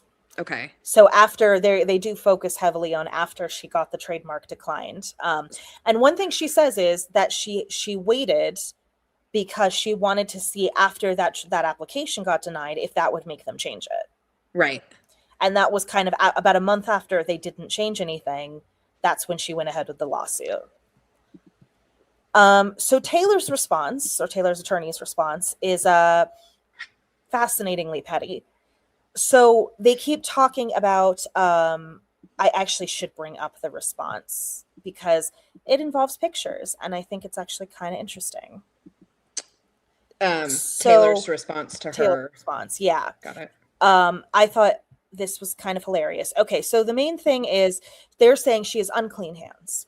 And the reason why they're saying that is because she has used TikTok filters that involve Taylor Swift songs. I did read some of that. And I think on Reddit. Yeah. I feel like this is something Reddit was like, oh, please. And I was like, I agree with you, Reddit. So they were saying because she did that, she referenced Swift, her music, her albums. She was attempting to associate her brand with them. So that bars her from relief. The second thing that they're trying to say is we have a First Amendment right to use Life of a Showgirl, which is kind of an odd argument because you don't have a First Amendment right to use every trademark for business. Right. That's what a trademark is. They also say there's nothing misleading about it because obviously the album is associated with Miss Swift, which is like, right, but she's suing over the name. Like it's still kind of, they're also saying that in a reverse confusion action like here, this requires evidence that an appreciable number of consumers believe or are likely to believe that defendants, Taylor Swift, rather than Miss Flagg, are the source of her cabaret and related services. In practical terms, that means an appreciable number of consumers would have to believe Marin Flagg's cabaret performances were somehow associated, sponsored, or authorized by Miss Swift. No one could seriously contend this to be the case. And I'm like, no. No, they don't have to think that you authorized it. They just have to not it's confusion, right? It's the idea that like they don't know if she's copying her, even if she's copying her illegitimately. So what they're saying is The Life of a Showgirl is a musical album, not a live theatrical cabaret show. And while she has not performed album music as of this submission, I do wonder if she hasn't performed it because of this lawsuit. Historically, her performances are musical concerts at sold-out stadiums with thousands of attendees, not at golf resorts or cabaret-style venues. I don't think she'll tour this album. I think she'll do Eras Tour style groupings of like 3 or more albums. I think it'd be so hard for her to tour this album after having done the Eras Tour. That's fair. And having it be such a big success, I don't think people would show out in the same way for this album, and it'd be embarrassing. That's fair. They also say like she hasn't produced a podcast episode or produced a column lately. Her blog hasn't been updated. Her YouTube hasn't been updated, and it's doubtful if she's selling a book, which I'm like, but you don't really know that. Like, what I did find really funny was plaintiff's cabaret services, and the album are not impulse buys. It is widely known that Miss Swift's fan base is a dedicated and informed set of consumers. Their attention to detail is legendary when it comes to information about Miss Swift's albums or merchandise, with fans eagerly detecting Easter eggs and poring over Miss Swift's work in connection with numerology codes and word searches. I just thought this was funny because she gave that interview recently with the New York Times. Yeah. Where she was like, they're just always Easter egging my work. But that's the thing. They're actually not informed consumers because they're constantly consuming other stuff thinking it's like gonna have Taylor Swift Easter eggs. Like, she went out to dinner with this person one time, so I should buy all of their albums to make sure there's no Taylor Swift Easter eggs. And when I get to Marin's reply, that's actually exactly what she says. She says, if anything, they're gonna get more confused because they're gonna think you're Easter egging or we're connected in some way. Right. So they talk about they're really relying heavily on this timeliness thing. She admits she was aware of the album in August 2025 and its release in October 2025. She admits she was aware of the August 2025 application and the 2025 non-final office action. She raised no alarm for months. And then she's saying, while plaintiff said nothing, filed nothing, and centered her brand on Miss Swift's art, defendants spent millions of dollars releasing an album with global marketing and branding, creating manufacturing and marketing, accompanying merchandise and related goods. So basically, we don't want the preliminary injunction because we have all this shit to sell. But one thing I did want to point out is that they are looking at this. So they say plaintiff highlights confessions, depicting it larger above other text and in a color setting it apart, right? So you can see on the left-hand side, confessions is in yellow. And they say a lot of this is, red and yellow or pink and yellow, which you can see from this. Then they're talking about how she made a TikTok that is using some of the branding from Taylor Swift's mark. This is on the left. And then she's using this TikTok filter. But which then, I think too, like if you're going to say people are going to confuse us and then you do confuse, yeah. There is something there of like, you're confusing people yourself. And this is where it gets really funny to me, because if you see the album cover, Life of a Showgirl, they're saying, well, this is her historical branding. And then she changed it to this, right? And as you can see, the typeface is a little more similar. It looks a little bit more like Taylor Swift stuff, right? I think the typeface has definitely changed. There's also the cutouts around the words. Yeah. It just looks a little bit more like Taylor stuff, right? And I did see this and I thought, yeah, that's actually kind of interesting. So it turns out that this green and also you could say like the green and yellow, it's not quite it's because the teal color I think is similar. There's not orange, it's pink, but it's still, I see what they're saying. Sure. Turns out that this picture is from 2024. It's from before Taylor did her album. And they use it as an example of reverse confusion. See, the fact that you saw it posted later, after the album came out, and thought that I made it to look like Taylor's is exactly the type of reverse confusion that I am suing over. Oh, interesting. I thought telling on themselves a little there. They are telling on themselves. So to go through Marin's reply, what she's saying is, so they have a question about which case law applies. They're saying, okay, so we have this performer, comedian, show, whatever, right? She's talking, it's a comedy show. She does cabaret stuff, whatever. So she's saying, plaintiff also participated online as a fan, exactly how defendants intended. The video defendants characterize as infringement used an album cover filter and audio defendants themselves created and distributed, used identically by over 625,000 fans. Defendants cannot build a filter for fans, court its use, and then call it misconduct when they get sued. All right, let's see. The other thing is, they say she's never used Life of a Showgirl, and she has. She has some exhibits called A Night in the Life of a Showgirl, The Secret Life of a Showgirl, Marin Wade, The Real, Raw, and Unglamorous Side of the Glamorous Life of a Showgirl. So she has used the term Life of a Showgirl several times in her shows. And then she says, the green photography is from 2023 and appeared on materials promoting the show in 2024, a year before the album. Even defendants' own historical branding exhibit shows the same color scheme. Defendants saw plaintiff's pre-existing visual identity and assumed it was derivative of theirs. That is reverse confusion. It's always great when you can use somebody's words against them. Yeah. Well, and sometimes when you feel like you get too big to fail, you get a little sloppy. Yeah. What they're saying, with the misconduct, they're saying basically there's podcast photography and social media posts. She's saying she wasn't selling anything. She wasn't offering goods with using Taylor's brand. She was still in her own Showgirl attire, which she uses for her brand, and just says that's not an intent to confuse, right? Because she's engaging with a cultural phenomenon is not deception. Right. I think it's a dangerous argument to say she's dressed as a showgirl and using a Taylor Swift filter, so therefore she's infringing. I don't know. Yeah, I mean, even if not infringing, like if she's the one that's causing the confusion, like how can you say in court that we're the problem, but you're feeding into the problem? Right. Kind of like an unclean hands argument, I guess. But I don't know. I just don't think it's enough. Right. Like, let's see. Balance favors plaintiff. Let's see. So, what are the other ones? no. One thing she did bring up that I think is interesting and is interesting in a kind of case law.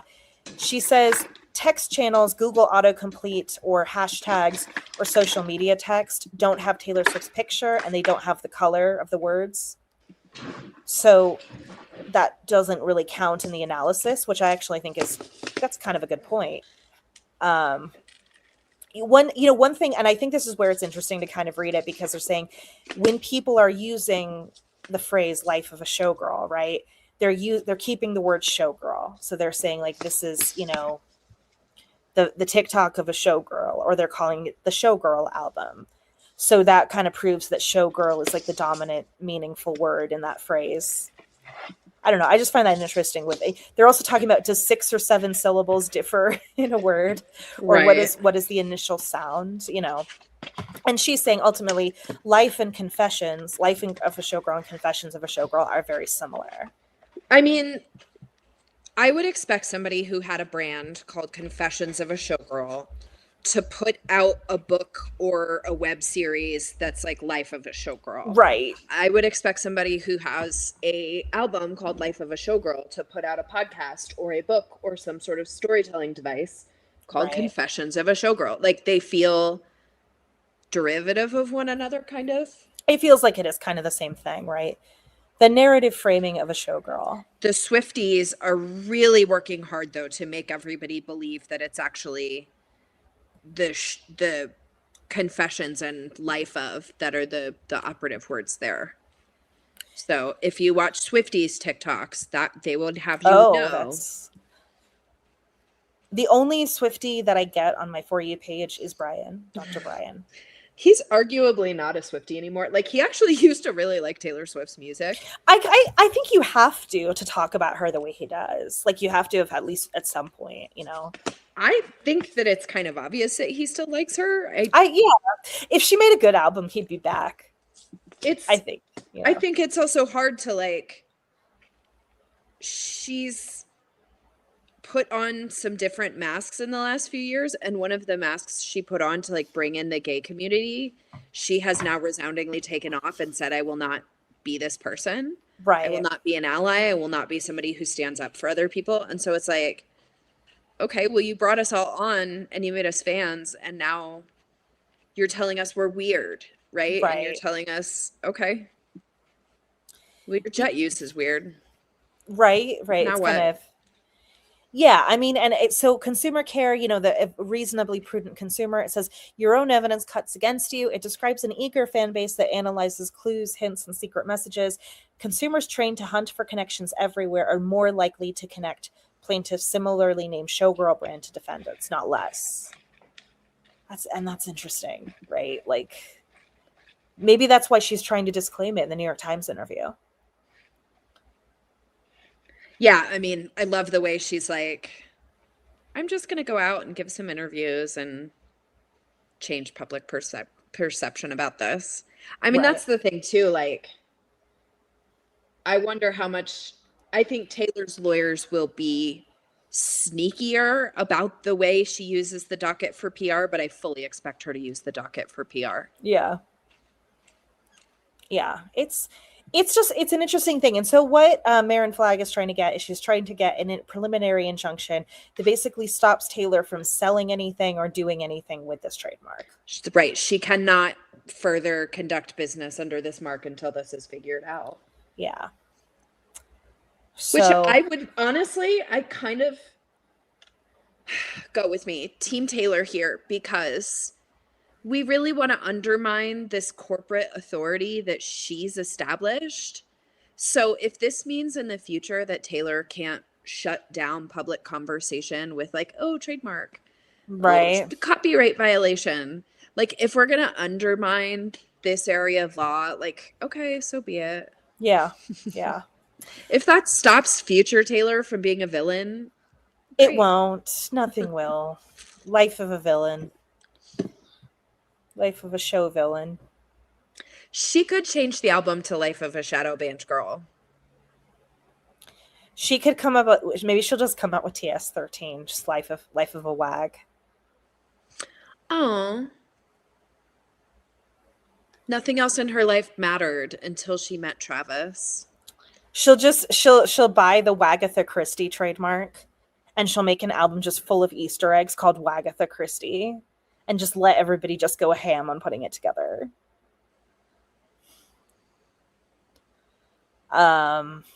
Claiming, this is an interesting point, Yazzie. Claiming Confessions Life were the dominant word in the phrase when Swifties were genuinely upset that the music didn't match the showgirl aesthetic she was marketing. Yeah. Yeah. Yep.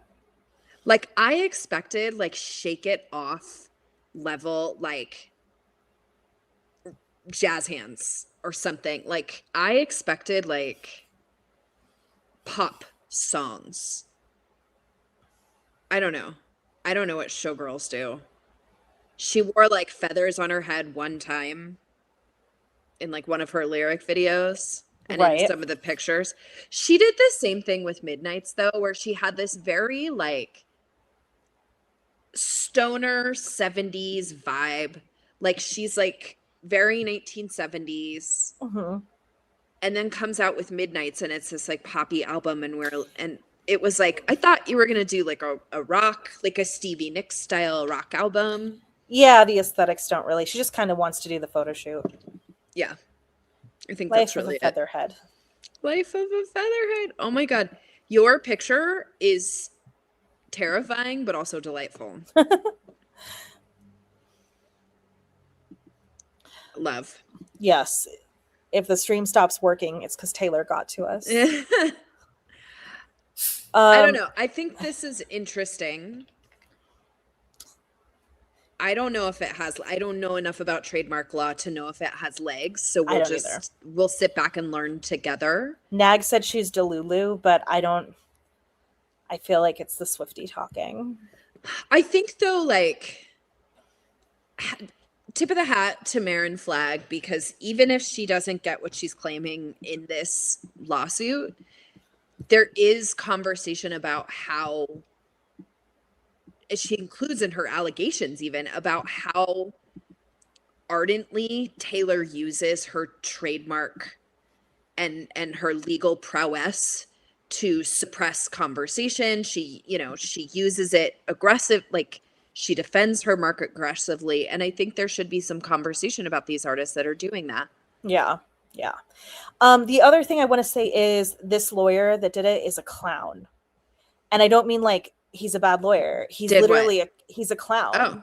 He's actually like a performing clown. Marin Flagg's lawyer is a clown. Is literally a clown.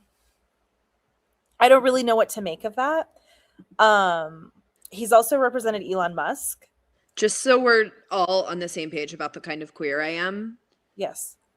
That person, I'm going to they, them.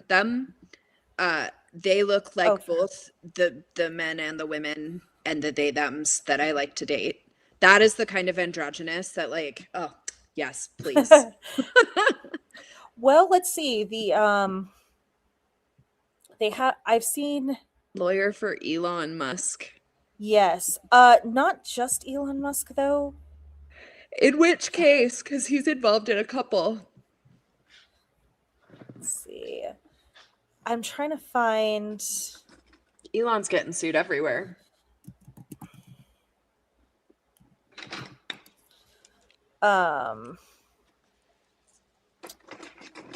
Musk versus OpenAI. That's where Jamie. It does look like he goes by, he uses he him pronouns. Well, but he's suing OpenAI. God. I hope they both lose. He him pronouns is definitively less hot. Really sorry. That's fair, but Musk versus OpenAI is the case. I use these beads. Bless you. Thank you. So, team no one. Team no one. I did see a list. I did see a list of defendants that this lawyer has worked with, and it was stuff like Amazon and different film studios. Don't quote me on it because I can't find it now. But apparently, an impressive attorney. I mean, So if you're working with like big corporations like that, yeah. you're probably doing something right. I mean, it could just be right place, right time, but Right. I just thought that was interesting because I was kind of thinking at first this wasn't going to be seriously argued, and now it's like, I I don't know. there is something to be said about a lot of the cases like this that get brought against Swift are brought by pro se defendants Yeah. or pro se plaintiffs, or are brought by lawyers that clearly don't do this area of law, which is again why I send people to like go to somebody who does this. Yeah. Because you want this pled right, you want this done right, and it's just honestly, you guys, if we're being honest, I'm too lazy to learn another area of law to effectively Right. like I'd like to stay in the world that I'm comfortable in. Right. Um so yeah, so what Marin Flagg is saying, by the way, about the timing is the defendants have specifically said, the refusal from the trademark office was non-final. They could have cured the issue. She expected they would, and then on March 3rd, they suspended their own application for the trademark, and that's what caused her to sue. Okay. And what she's saying is, I needed to know if you guys were going to cure the defect before I sued. And then, she brings up a good point, which is like, do I sue immediately and then lose because the issue is curable and I don't have damages? Or do I wait and then I get dismissed for delaying? Which really, brings up the question of, when we're talking about like statutes of limitations or any sort of bar like that, time bar to come into court, do you have a ripe claim, and do you know you have a ripe claim when you know the infringement happened, or do you know you have a ripe claim when you actually have a fully fledged claim? Right. And there may be some case law in that for trademark. I don't know. Yeah, I don't. That's. Yeah, I don't know. What do you guys think about this lawsuit? Are you into curious. it? Yeah, Are you following it? Do you care? I hope this opens a can of whoop ass. Okay, so you're into it, or somebody is. After Pennywise and Pogo Clowns will never beat the allegations. So Prickly Pear, there's actually like, I find clowns so insanely uninteresting that I did not commit details to long-term memory, but there is a very real connection with like, I want to say like Jim Crow era and clowns and like racism in clowns. Couldn't tell you what. Go look up the history on your own. Maybe I'm wrong. I don't even think Pennywise is scary. I'm just like, it's a clown. Like, okay. It's interesting. I always just love anytime there's a lawsuit where somebody can do something like this and they say, actually, you just cited an example from 2023 and this proves my point because you thought that I co-opted this and I didn't. You guys took it from me. Yeah. I love when you can use the other side's words against them. 100%. I'm always happy to see somebody try and check a billionaire. We love that. That's why I love when Elon Musk gets sued. I could learn to like clowns if this lawyer prevails, honestly. I think Dr. Phil said it once. Oh, the racism stuff. So then it's probably not true, huh? If Dr. Phil said it, we can not trust it. That's fair. That's fair. Big law lawyers being checked by a clown. Love it. What law firm does the clown work at? That's a good question. I will not commit their name to memory. Jamie Parkinen, but I don't see a law firm. I see a California Bar Association. Oh. Solo practice? Oh, solo practice, possibly. All I see here is this website with a phone number. So Parkinen.com. So yeah. Solo practice. Sounds like. Which I talked to Omar. Oh, Toberoff and Associates. Oh, okay. So maybe just for the sake of having their own website, they made their own. Okay. Maybe it's for, well, it says. Look at that. Committed to the creative. Look at that photo. That's really pretty. That's kind of an interesting Logo. Yeah. Then not listed as an attorney, but maybe they have other attorneys. Or they are just like a associate.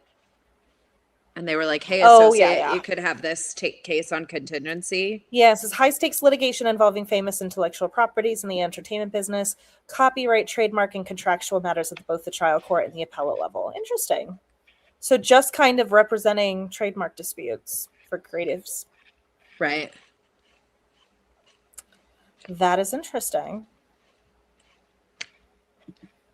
Oh, Dr. Phil said whoop ass somewhere. I think I heard it. We have terrible names for professionals. Dr. Darvo, the clown. You know what? If I was better with names, I don't even know that that's it. I think it's just easier for everyone to be on the same page to call them Dr. Darvo and the clown.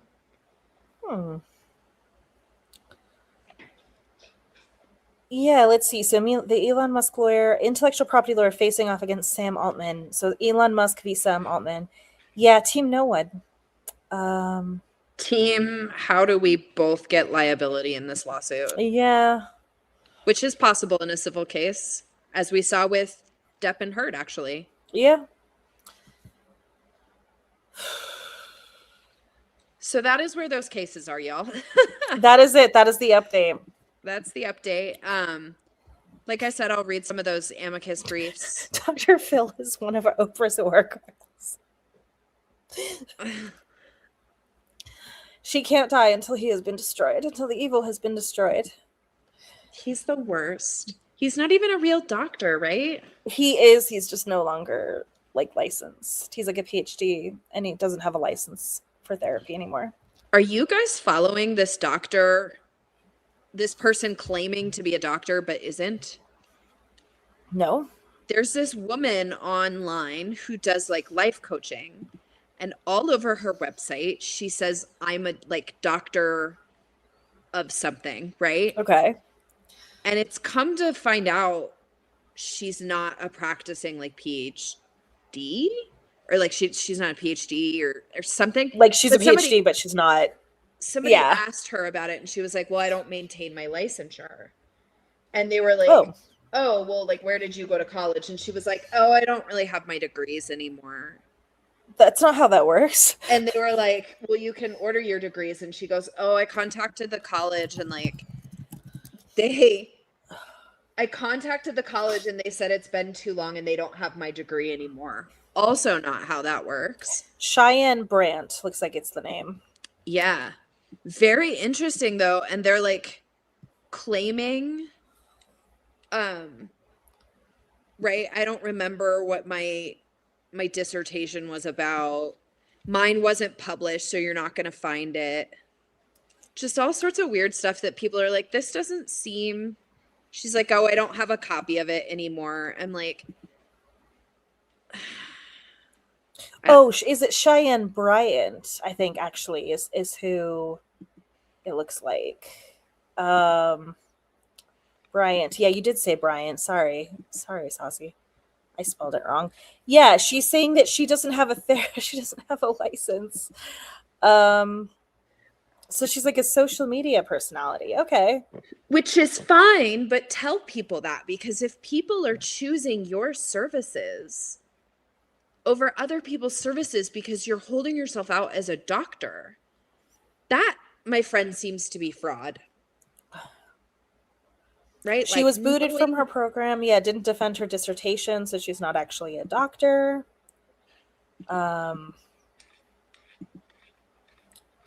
Yeah. Click here to book your life coaching session. Dr. Bryant up there on the corner. Yeah, doctor. 50-minute Zoom session. Guys, should we do it?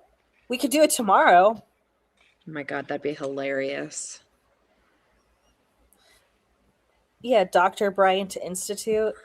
50-minute Zoom session. A whole world of people, like, you don't need to be a doctor to give people life advice, right? Mm-hmm. Which makes me wonder if she's holding herself out to be a doctor, if she's crossing into medical advice.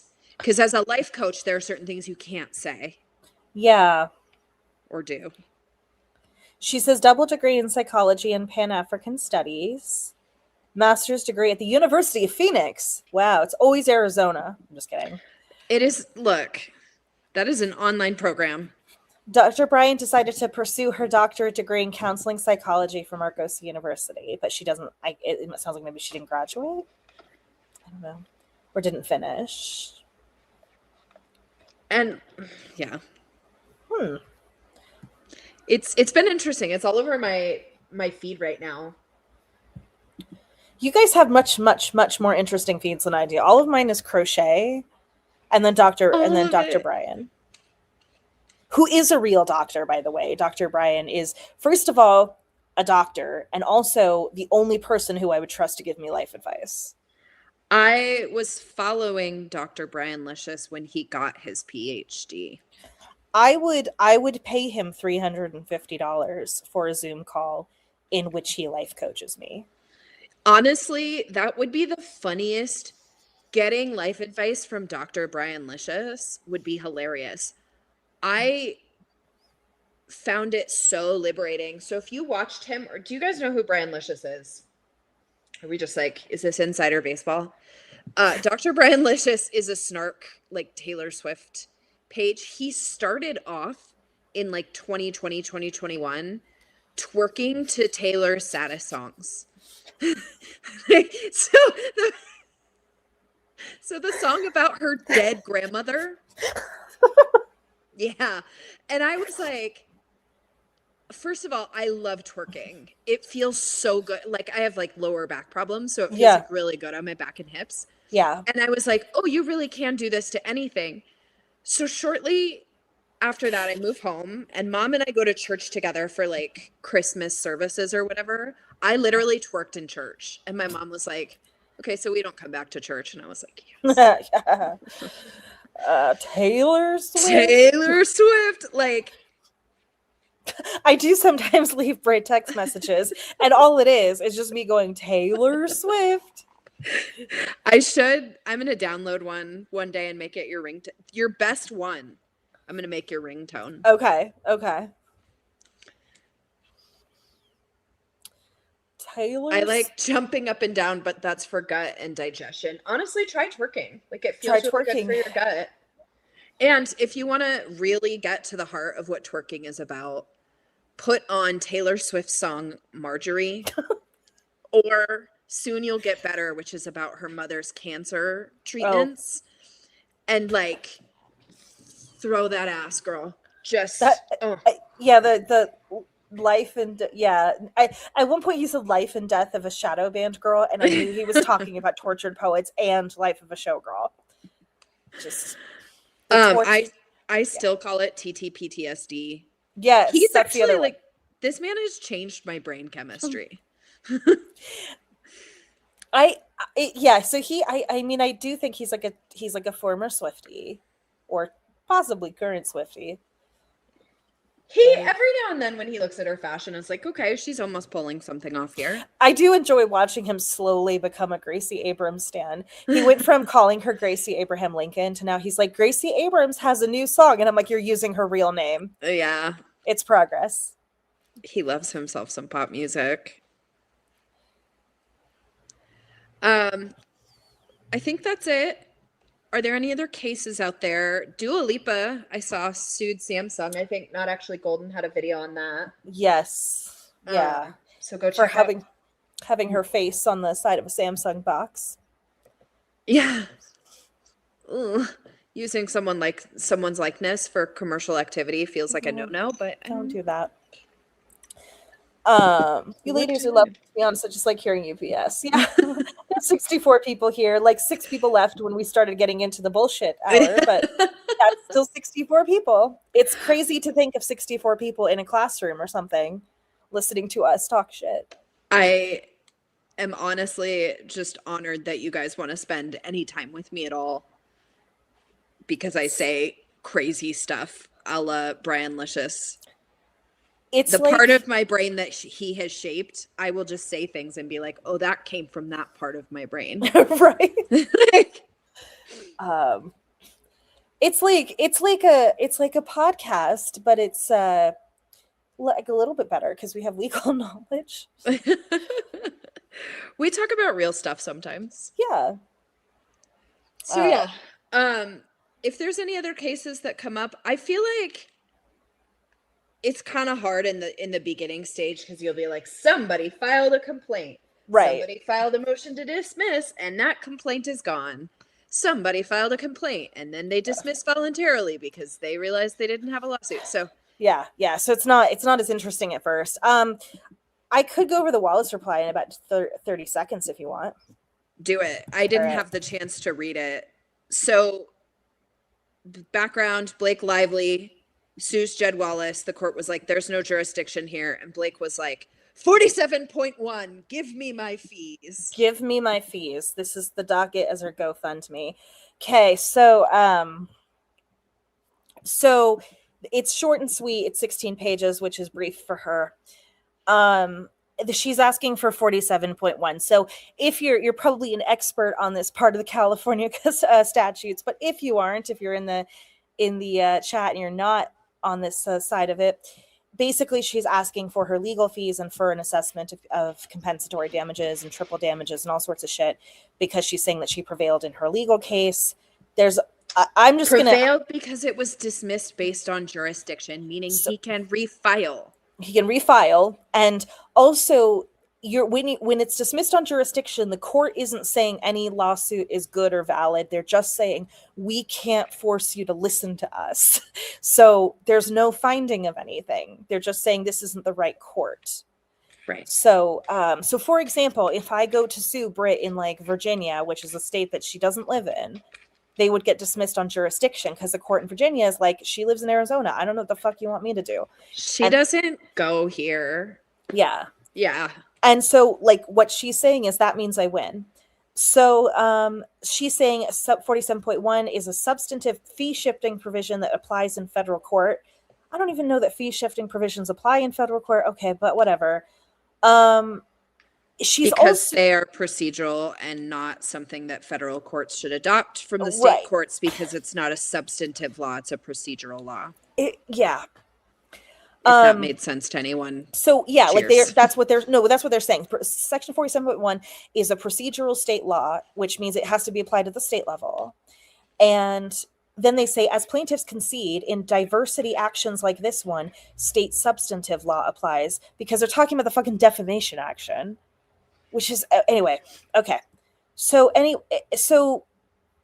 give me money.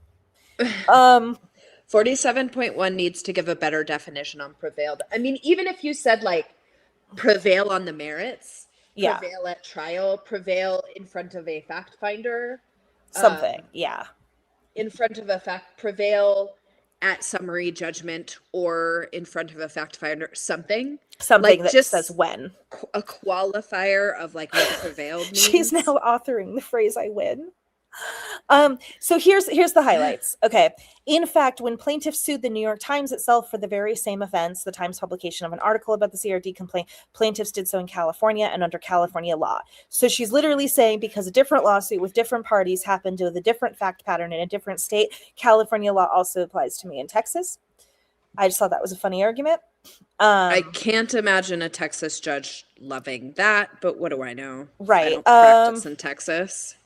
So they're saying that he was, I don't even know. So they do say California. It just because it's like, but this isn't. So they're talking about the plaintiff's injury and saying it's in Texas, but then she's bringing up this law that says, well, Texas isn't enough because the plaintiff's alleged residence. Like she's basically saying, no, he doesn't live in Texas.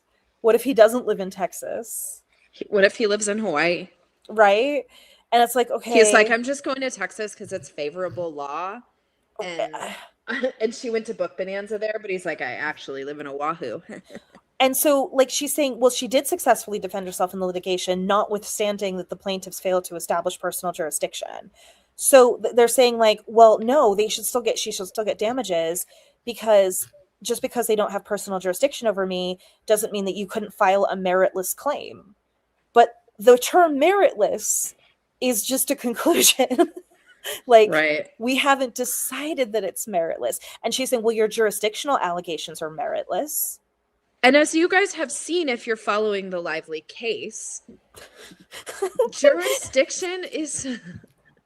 He lives in the internet like Samara from The Ring. Honestly, yeah. I just watched a write-up about how brilliant that movie is, and I could watch it again right now. As you guys have seen, jurisdiction is like not always very straightforward.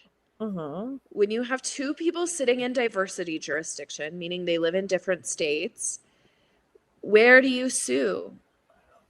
And I also just want to stress in general, just to keep this in mind, the way the system is set up in America, we can discuss whether this is a good thing or not, but the way it's set up in America, you're incentivized to sue.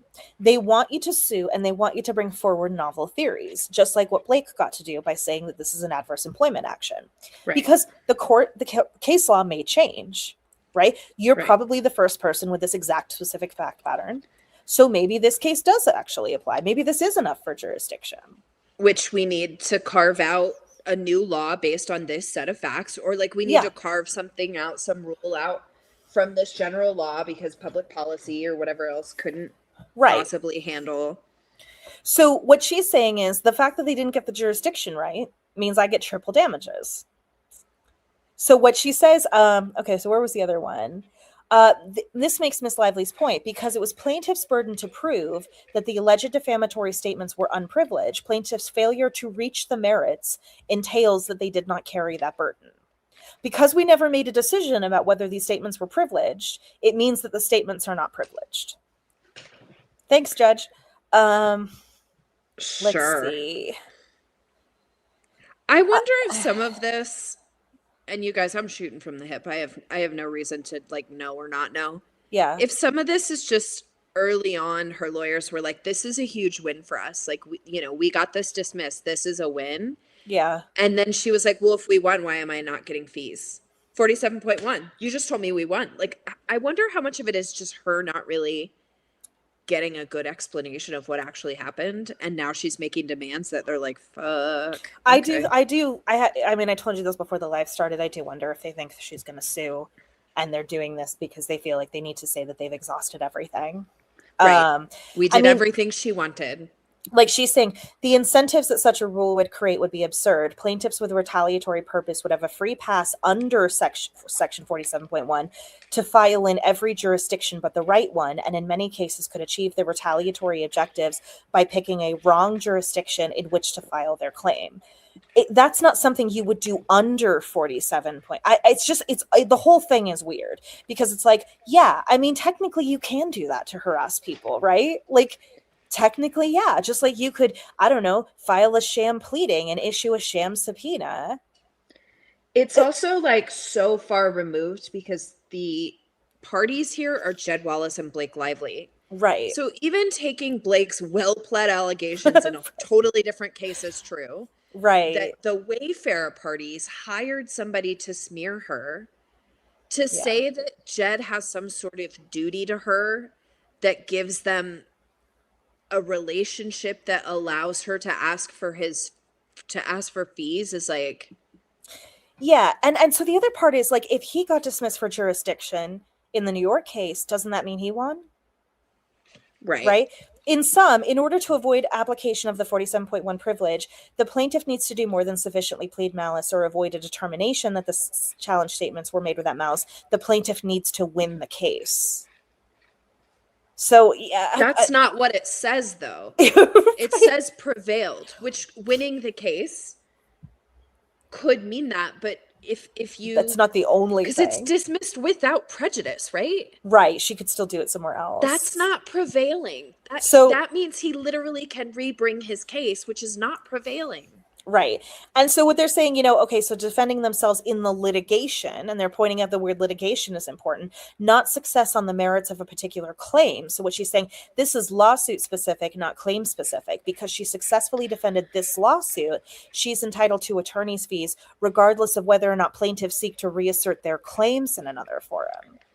The nice thing, you guys, because this has come up a lot, is like everybody's like, Blake is just taking like a shotgun and just like shooting holes in this law. Like, the nice thing is that these are not California courts, and this is a California law that will still exist after Blake Lively destroys it in New York, destroys it in Texas. These are not venues that this law was meant for.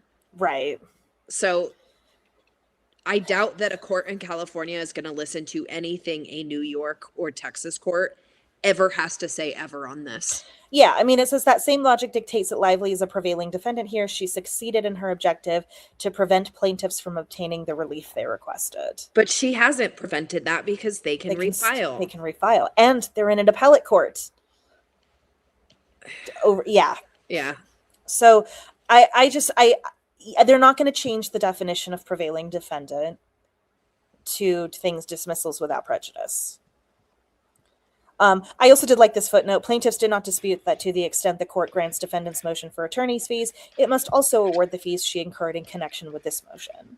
It's like, well, they didn't dispute it because they didn't address it, but okay. And again, 1,500 lawyers, because God forbid there aren't 200 people getting paid off of Blake Lively for everything that she does. You know what we can definitively say about Blake that's really nice is that she's a job creator. She's making sure that a lot of lawyers and a lot of associates are getting, like, some associate working for Wilkie Farr or Manat got to do all the research projects and write lots of briefs. For Blake's case, every week there was a new brief, a new argument section to be drafting, and like, good for them. Like, they're getting a Christmas bonus this year because of Blake Lively, you guys. Yeah, and I also just kind of like the harm they chose to inflict on her by bringing this retaliatory litigation. Jed was not your employer. That's what I mean. Like, this law doesn't seem to contemplate the kind of relationship of like what the law is inferring, or at least Blake's reading of the law is, you can accuse anyone of anything. And as long as you throw in a claim of harassment or assault, you're completely immune from anything that they're suing over. And the biggest thing that I'm thinking of with the sexual harassment is, what if someone is accusing their former employer of like embezzlement and sexual harassment, right? Or something in a workplace. So you're saying you can't sue over the embezzlement because it's privileged, because it's attached to the harassment. And I think a lot of employment law stuff would be multiple things, right? Sure.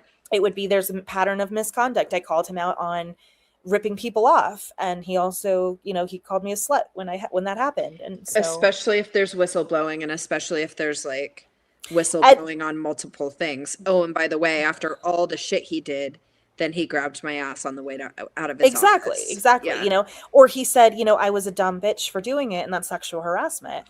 And then actually, Mom Panda, I wasn't thinking of that, but that is kind of the Rebel Wilson thing, right? She's talking about embezzlement and financial stuff, and then also harassment. Oh, interesting. No 47.1 for her? No, I'm just kidding. No, but they're in Australia, right? Yeah. Didn't they have the case? Did I not understand what was going on? Because everybody was like, oh, are you watching it? And I was like, no, it's nighttime. I think there's a trial still going or something. I don't know. Still? I don't know. Honestly, I love that for them. That could have been Blake and the Wayfarer parties. Just 3 weeks of trial. For just 3 claims. For 3 claims. And 3 weeks for her side. It would have been 2.5 weeks on everything she considers sexual harassment, and then like half a week on the contract claims. Oh, and by the way, they breached this contract. Yeah. The plaintiff rests. It's weird because she does such a good job at getting people to like her that it's funny that she thought she would be able to be on trial for 3 weeks presenting her case, and everybody will agree with her by the end. I don't know. I feel like the most compassionate thing the Wayfarer parties have done thus far was settling with her. Now, you know, if you're a risk averse person, Yeah. settlement was right. And I don't. It would have been trial day today. Oh, it would have. Yeah. We would have been doing voir dire. Oh. Oh, may she rest in peace. Yeah, I think it was very nice that they were like, yeah, sure, we'll settle with you as long as we get to tell our story. Right, as long as there's no NDA. I think that's a good thing that they've done. I also, in retrospect, I thought Brian Friedman was full of shit at the beginning of this. I think I said this a million. There are so many things that I've said that it's like, I'm glad that I didn't save those TikToks, because there are so many things that I said that I was completely wrong about. Like, Brian Friedman is a hack. He's just saying this. This didn't really happen. When Blake puts out all her evidence, some people are going to owe her an apology. I'm going to argue her side. I was wrong. Yeah.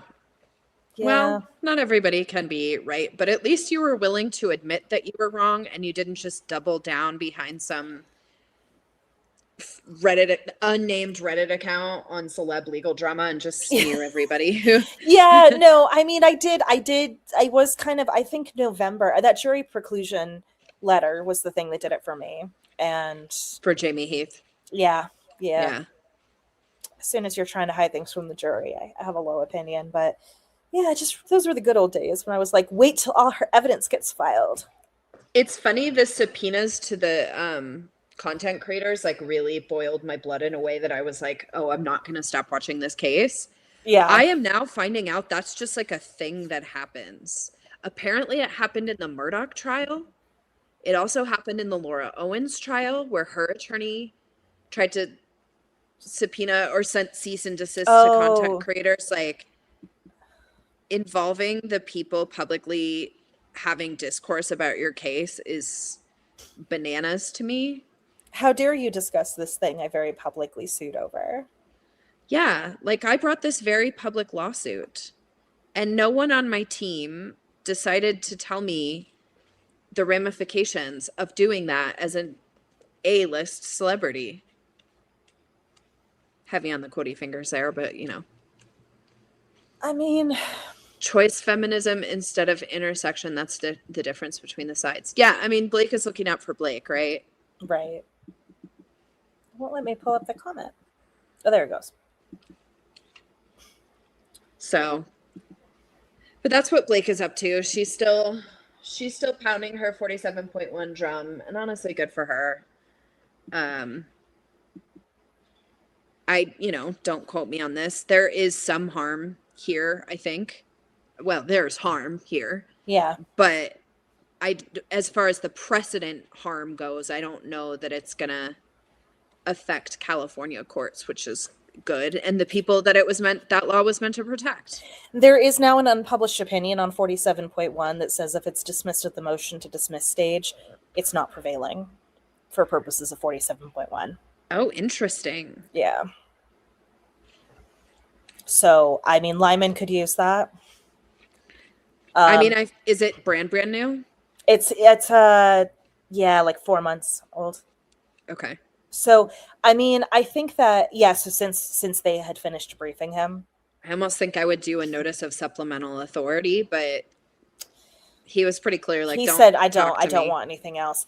I think my prediction is still that he will say, I'm denying this, and go do it in a California court. Yeah. Go I mean, that's fair. This works like an anti-slap motion. Go to the state court like the New York Times did. Which is probably, although he could just say, no, I'm getting rid of this case in its entirety. Yeah, he could just be like, get the fuck out of here. Where did that come from? Jed Wallace's attorney, Babcock, brought it up in his response to the 47.1 damages, and I was scrolling through it, and Babcock, I cannot say this enough, is such an excellent legal writer. Mm-hmm. I really, really enjoy Babcock's writing. I cannot say his name, but yeah, very easy to read. And I really like when somebody doesn't drone on for 30 pages like I do. Page limits. Yeah. I really like when there's something about like Bruce the Moose. did Threaten you people see with the $1 million. Waymo lawsuit? I'm sorry if I've got the wrong person, but I think you were in the Waymo with Lauren. If I'm remembering correctly, you were in a Waymo and did not like the Waymo. And now there's a recall on the driverless Waymos. Boom, Bruce. There If you that go. was you, we were right. Yes. Also called me an ultra moron. So, yeah, like the fact that this is a thing that we're doing for celebrity and politician lawsuits, I'm not into it. Yeah. Threatened with $1 million defamation lawsuits. Like, first of all, $1 million where? She just declared bankruptcy and said, I'm not worth anything. So, okay. Yeah. Homelessness, wanted to throw people's obituaries in the trash without reading them. Like, he's so unprofessional. He's so unprofessional. And I think his karma is coming to him, Bruce. Doesn't he have like a DUI or something? Like he's got a trial or something for that hearing? Yeah. Yeah, I think there's an ethics hearing coming up. I tell him to get a Waymo, but those are recalled. I recommend that for no one. Not even. Is it Gingras or Gingras? I think it's Gingras. Yes, you're in the Waymo. I just remember because I was telling Lauren about the Waymo and I was like, this is crazy. Like, why would you get in a car that doesn't have a driver? I'm a boomer now. And she was like, no, I use it all the time. Like, it's just nice to sit and listen to music. And I'm like, no, I don't want to die in the robot car. And so, yeah, so I just remember that clip. I barely want somebody else to drive the car ever. Like some stranger, right? Yeah, I suddenly the boomer switch in my brain flips. You know, I'm like, if I'm gonna die, I'd rather die at the hands of a human, yeah, than a robot. I want somebody to cry over me when I'm. But yeah, I did see the Waymo recall, and I sent it to Lauren, and I said, I can't remember the name of the person that was in the Waymo with you and didn't like it, but you need to send this to them. But it was you. So. He claims he got his DUI pled down to reckless driving. Oh. I mean, he also claimed that Omar was breaching the automatic stay by asking for attorney's fees, and that is on its face probably not. I mean, even if it is, he filed for attorney's fees after they filed a stipulated dismissal to the bankruptcy court, so I don't know. Gingras is... The idea that any person can decide that they want to harass regular people for talking about what they are doing by using our government resources to do what they are doing. Mm-hmm. If that bothers you, don't bring the fucking lawsuit. Right? Stop harassing regular people who are just out here living, man. We're all just vibing. Gin like you drink, grass like you mow. Gin grass. Gingras. I'm going to call him Gingras. No, gin grass. No, I'm going to call him Gingras because it sounds ridiculous. Okay. And he does not deserve the courtesy of me remembering how to say his name correctly. Gin grass. Gin grass. Gin like you drink. Grass like you mow. But not aviation gin. We boycott them. And don't drink gin and attempt to mow the grass at the same time. I have actually mowed the grass drunk. It is totally fine. I still have on my toes. So it's obviously safe. Because I would tell you to prove it, but don't do that for free. Not on the end. Ginger ass is good too. Ginger ass. I haven't drank in so long that I definitely would lose toes. There you go. That's why you have extra. That's why you have ton. Ginger ass is good too. Gin grass. Okay. It's just astounding what ends up on that blog. I should start getting my clients to come live with me and we can just slander the other side. Yeah. Fuck the other side. I'll see someone. We can go live and talk shit. Put a 1 in the chat if you want to hear from my clients. Please don't put a 1 in. My clients don't want to hang out with me any more than they have to. I think if I had a lawyer, I think I would be like, no, absolutely not. I would never. And yeah. Oh, there's a bunch of ones. Am I good at legal citations? Honestly, I'm good at legal citations circa like 2012 Blue Book rules. And I do not keep up with the current Blue Book rules, so I am just winging it at this point. They do have these. They do have Roombas for grass. That sounds terrifying. I don't want robots driving. I don't want them mowing my grass. I just can't we just die at human hands like we used to before the robot wars? Robots scare me. I just feel like dying in a Waymo is such a loser way to go. It's like dying in a Cybertruck. Right? I just Imagine the first guy to die from getting hit by a car. Like we it's could have had public transportation. right?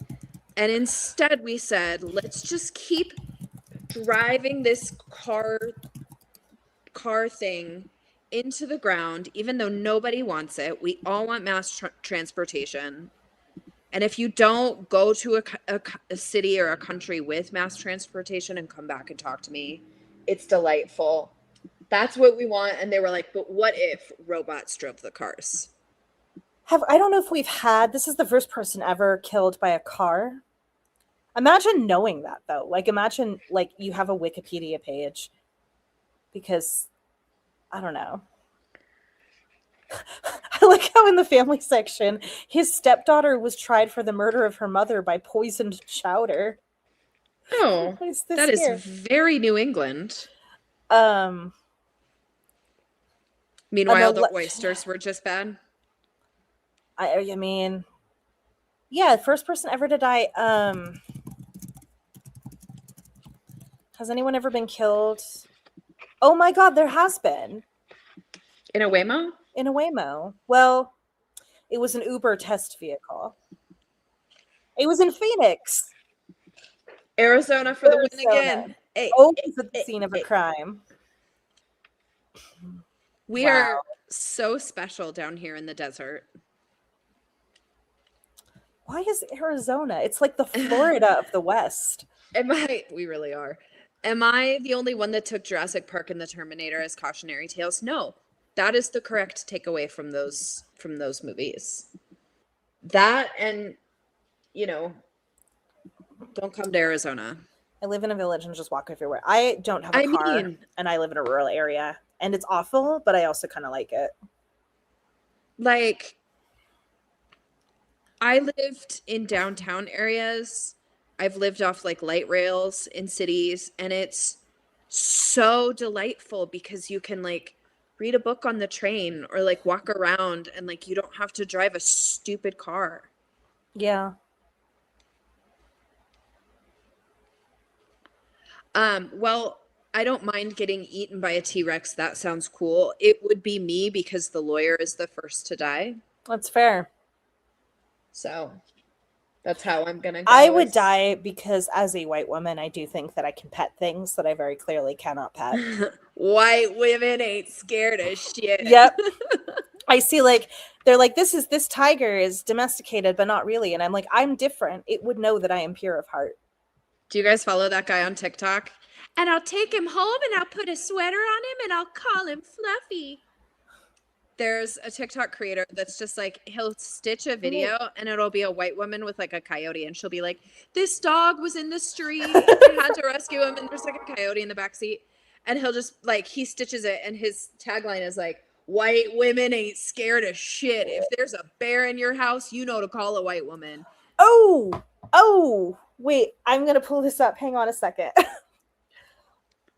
The Times article that reporter asked me about. Oh. Got posted. Oh. So I got asked to be interviewed for an article. Because my girl is cool. Because I'm so cool. And I said no. So let me send it to myself really quick. Let's see. I feel like if I can't hang out with my friends on the internet anymore, I'm just like, I don't know. Feels like work. I work all day. All right. Blake Lively and Justin Baldoni settled, and the internet is furious. Every twist in the legal tussle between the actors has been picked over by social media commentators who are looking forward to a final showdown. Oh, I didn't put it up there. There we go. So Megan Agnew, senior features writer in New York. This is for the Times of London, the New York office. Cassidy O'Connell tried to calm people down. Many of her friends and allies on the internet were furious. They lost their minds, said O'Connell, a YouTuber who makes videos about legal cases. Let's see. On Monday, May 4th, the actors Blake Lively and Justin Baldoni settled their 18-month legal dispute in private and with confidential terms so far. The 3-week civil trial had been scheduled to start today. It all began with their film. They just kind of say, okay, a romantic drama. Lively started as a love interest opposite Baldoni. She filed a sexual harassment complaint against Baldoni. The complaint claimed that his studios and publicists launched an online smear campaign in retaliation against her. Baldoni, 42, then sued Lively, 38, and her billionaire husband, Ryan Reynolds, for defamation and extortion. Then Baldoni's former publicist sued Baldoni's current publicist, who then sued her back. Okay, they do have some of the facts, right? That's cool. An online contractor who would describe himself as a hired gun sued Lively and Reynolds, and Team Baldoni sued the New York Times, which had published a piece about Lively's allegations, and then which countersued. Okay, fairly accurate, right? You know, when you lay it all out like that, like it really is like, yeah, this shit was crazy. It was actually. Guys, we've been through it. This has been a long 18 months. So yeah, okay, I appreciate putting it out there like that, right? It was an almighty mess, a tornado of horror and ego, which sucked everything into its path and spat out thousands of pages of text messages, including from the pop star Taylor Swift. Hey. Oh, let me put up the banner. There we go. Audio recordings and camera footage into the public domain. Tens of millions of dollars have been spent in legal fees. Okay.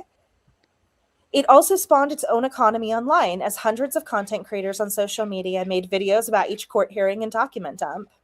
As the facts became more disputed, the two sides became more entrenched. Vitriol spiraled. But with the unexpected settlement, Team Baldoni and Team Lively have suddenly been made redundant right before their big showdown. Yeah, valid. I was upset. I'd felt like I'd wasted a year and a half, said O'Connell, who had almost 20,000 subscribers on YouTube, where she posts pro-Baldoni content. One Blake Lively lying for no reason, one video is called. After the settlement was announced, O'Connell, who uses an alias, went on to X, fighting all day with pro-Lively accounts, and then to YouTube, where she tried to reassure pro-Baldoni fans. I engaged, if I can be honest and share my truth with you guys, I definitely engaged in some very emotionally immature comment section fighting with pro-Lively people in yeah. And I wasn't even upset about the settlement. I was just upset about something in my real life. But I was like, fuck it. If we're all going to fight, let's just fight. Let's just do it now. Yeah. So Tenor says, I do like this journalist so far. And I talked to a couple people because I figured other people had been reached out to. And a few people said that they liked her. They felt comfortable. Okay. So some people wanted to close their accounts.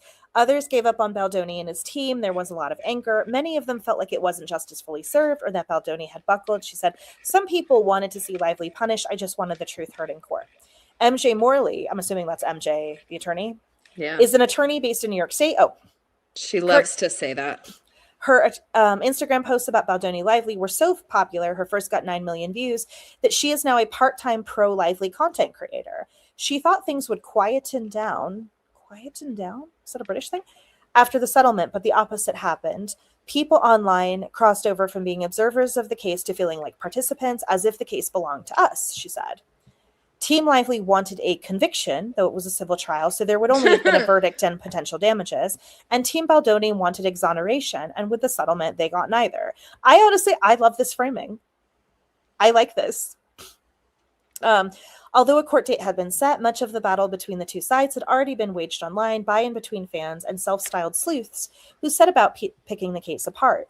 The vitriol on social media also became part of the legal case itself, with comparisons drawn between the attacks on Lively and the attacks suffered by Amber Heard during the U.S. defamation case brought by her ex-husband Johnny Depp over claims about domestic violence in their relationship. The case is now entirely moved from the court of law to one of public opinion. Celebrities have to know that they are doing more than just surviving a lawsuit. They have to survive the internet, Morley said. Well said. I guess. Yeah. I mean, it is what it is. In December 2024, Lively filed a complaint against Baldoni, blah, blah, blah, about sexual harassment on set. Complaint, publicist Nathan Abel, astroturfing. We all know what this is going to say. They filed a formal lawsuit, specified damages. Okay, so we just kind of are going back to restatement of the New York Times stuff. Fair enough. Meanwhile, Nathan had worked with Depp on public relations during the trial. Okay, that's actually the fairer framing. She wasn't his PR person, but okay. All right, so we're just kind of restating the New York Times article that started all of this. Legal team launched the website, which his supporters began referring to as the Great Unsealing. Oh, did the Great Unsealing start with the lawsuit info? That's in fact, I'm going to put that in a poll. No, the Great Unsealing was motions for summary judgment. That's what I thought. Because it wasn't unsealed. Let's cancel this writer. I mean, I can understand both sides. No, cancel her. Team cancel the Times. Let's see. Okay. So put a 1 in the chat if it is included. Okay. Yeah, guys. Let's see. 168-page timeline of events, disputing the claims, blah, blah, blah. Exchanges were consensual, mutual, deny claims of harassment. Fair enough. Lauren Knighty, who lives in Jacksonville, Florida, has a YouTube channel with over 30,000 followers, acquired almost entirely through the course of the Lively Baldoni case. I didn't know that. She said that many on Team Baldoni, including herself, were radicalized by the Great Unsealing. Did she say that? I bet she was like, I was radicalized by the fact that she subpoenaed my private information. It's interesting because they've spoken to 2 different content creators that got subpoenaed and didn't mention the subpoena. Right. That's kind of interesting. All right. But anyway, it seemed to me Lively wasn't being totally honest. There was a shift. So she's talking. Okay. The more Knighty engaged with pro Baldoni content, the more she saw. I mean, that's how algorithms work. Soon she was spending 30 hours a week trawling through documents released to the court, making up to $5,000 a month from views on her videos, supplementing her job in healthcare. That's interesting. Zane, you don't need to leave. You don't need to leave. You're good. There's only 73 of us. We're among friends. Say what you need to say. Sarah doesn't love it when we're mean about other content creators. Just know that I have probably similar feelings as to what you guys feel, and we can rest easy knowing that we have comrades. And just know that if people come after me, I'm sending them after you. And I'm just kidding. Yeah. Okay, so let's see. And $5,000 a month? Like, I'm not making anything like that. Well, she also has 30,000 followers. That's fair. Okay. Also, we post well, you post more than I do. I was going to say we post like once or twice a week, but that's fair. Yeah. I don't think I'm as like of the moment Yeah. So, okay. So on one occasion, she went to a hearing at the New York courtroom. One of Baldoni's attorneys said hello to her in the corridor and without prompting gave commiserations to her American football team, the Jacksonville Jaguars, who had just lost in the playoffs. He must, she deduced, recognize her from the videos. Whatever documents were unsealed, people were like, we want answers. She said, I couldn't keep up with all the material. And when it slows down, people start analyzing in the weeds of it all. It's crazy. Yeah. All right. In June 2025, the case against Lively and Reynolds was struck down by Lyman, who found its court claims were not legally sufficient, as was the claim against the New York Times. In April 2026, Lyman tossed out 10 of Lively's claims, including harassment, largely on procedural grounds. Okay. I mean, and then, I guess. Right. 3 of her claims were sent to trial: contract retaliation, aiding and abetting, and retaliation. I do find that, like, again, they're saying not legally sufficient, but that's a phrasing they won't use for Lively. Right. You know? Yeah. Right. Knighty had booked her flights and hotel in New York when she found out the parties had settled. She couldn't get a refund on $1,500 of her hotel booking, so she'll be visiting New York and Florida for a week anyway. That's cool. A lot of people who have been spectating wanted a concrete ending and dramatic conclusion, she said, but it hasn't reached a resolution. The terms of the settlement have been kept private, although according to court documents, there are no NDAs. All parties waived their right to appeal, and no money changed hands. I will say, I don't know if no money changed hands. Wayfair said they didn't pay her anything. I doubt very much that she paid them anything, but just, you know. The end product, the movie It Ends With Us, is a source of pride to all who work to bring it to life. We acknowledge the process presented challenges and recognize concerns raised by Miss Lively deserve to be heard. They said they hope it brings closure and enables a respectful environment online. And then And it didn't. And then she immediately was like, they said they were wrong. They said they were wrong, and I was harassing their harassers. Lively's sexual harassers. No one won. Still, Lively's team called it a resounding victory. Baldoni is a huge victory. Lively continues to pursue legal fees and damages as publicists and the related companies, blah, blah, blah. There's no timetable for when the judge will release his decision. Other lawsuits, including between the publicists themselves, rumble on. Katie Paulson, the people that she's like interviewing are very high profile with this case. So I'm very confused as to how I got on this list. Like, you know what I mean, though? Like, it's like without a crystal ball, Cassidy O'Connell and Lauren. Right. How am I here? Because you're that cool. But No, don't question it. Okay. You are that cool. I'm that bitch. Chat, tell her that she slays. And she looks fire. I'm dressed as a wolf. Katie Paulson from Minnesota calls herself a mommy sleuth with 185,000 followers on Instagram and 500,000 on YouTube. Making online content is her full-time job. Her videos on the case include Blake Lively destroyed in court. Wayfair exposes embarrassing settlement terms to the judge. She feels that Lively was lying about her claims of sexual harassment and that in doing so derailed victims from being believed. A lot of people truly believe that the only way Baldoni could be exonerated was if a jury found him not liable. She said, a lot of his supporters feel directionless now. They wanted the Amber Heard moment, referring to how the jury in the Heard defamation trial found in his favor. They wanted those sound bites. And I, again, think it was very compassionate of them to not give that to people. Also, like, it wasn't going to be the same. Yeah. We were going to be hearing it secondhand through the creators who were able to go. Ideally, Nag could have gone, so she could have given us like some pretty balanced reporting, but we weren't going to see it real time. Yeah. Yeah. It's probably the level-headed voice they wanted. I wonder if it's because I think I was on Lauren's channel recently and I said that I started my account because I mean, that's a fun little clip. Like, oh, I started my account because of the Lively Baldoni case. Like, yeah, maybe that's kind of, you know, we should keep that in mind. It's dangerous to go on Lauren's account. We never know who's going to see us. Right. It's not you guys. That's so anyway, I've linked the article. Give it a click. Give it a click because but yeah, I did get an email. I mean, it is kind of weird. Like, there are days where I'm like, what do I post about now? Like, what did I post about before? And I was like, oh, politics. Yeah. But all of the people who followed me for politics, I no longer show up on their algorithm because they were like, shut up about Blake Lively. Right now the Blake Lively people are like, what do we do?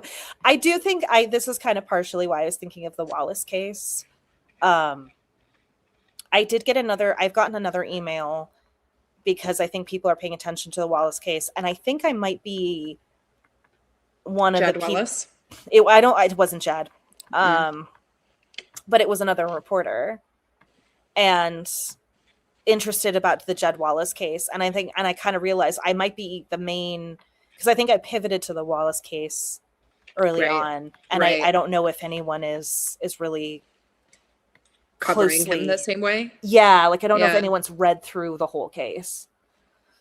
So I guess if that goes. The Jed Wallace case is fascinating. I mean, I think he's the one that you're going to get Blake's karma from. Yeah, and there's a lot that could come up. He has really he doesn't have the motivation to settle. Because I think he did, no one knew who he was before this. So yeah. But yeah, that email was the first. This email was the first email I got from a reporter, and I was texting one of my friends, and I was like, I have to say no to another press inquiry today. You know? God, they just won't leave me alone. This is how Taylor feels every day. Meanwhile, they were like, that Brittany girl is not going to respond well to our inquiries. There's no point in asking. They're scared of the lawyers. I think they're scared of the lawyers. Which kind of surprises me. Like, I'd like to see Nag get her flowers. Like, little girl attorney too, but like, not actually Golden has been practicing for so long, you guys. Like, the legal commentary she gave us on this case is next level, like, so cool. And I'd love for people to want to interview her. If you haven't seen their podcast with Fritz, I really liked it. I still have not made the time. I was so tired this weekend. I like laid around and stared at the ceiling. I think the funniest, the one thing I will spoil if you haven't seen it is he said, they called him Fritzy, and they said, "Are you okay with being called Fritzy?" And he said, "Yeah." And then he said, "I think Katie and KC came up with that." I'm just like, I love that you're crediting the person who came up with Fritzy. He's like, "Yeah, I watched Katie in real time." I mean, did Katie come up with that?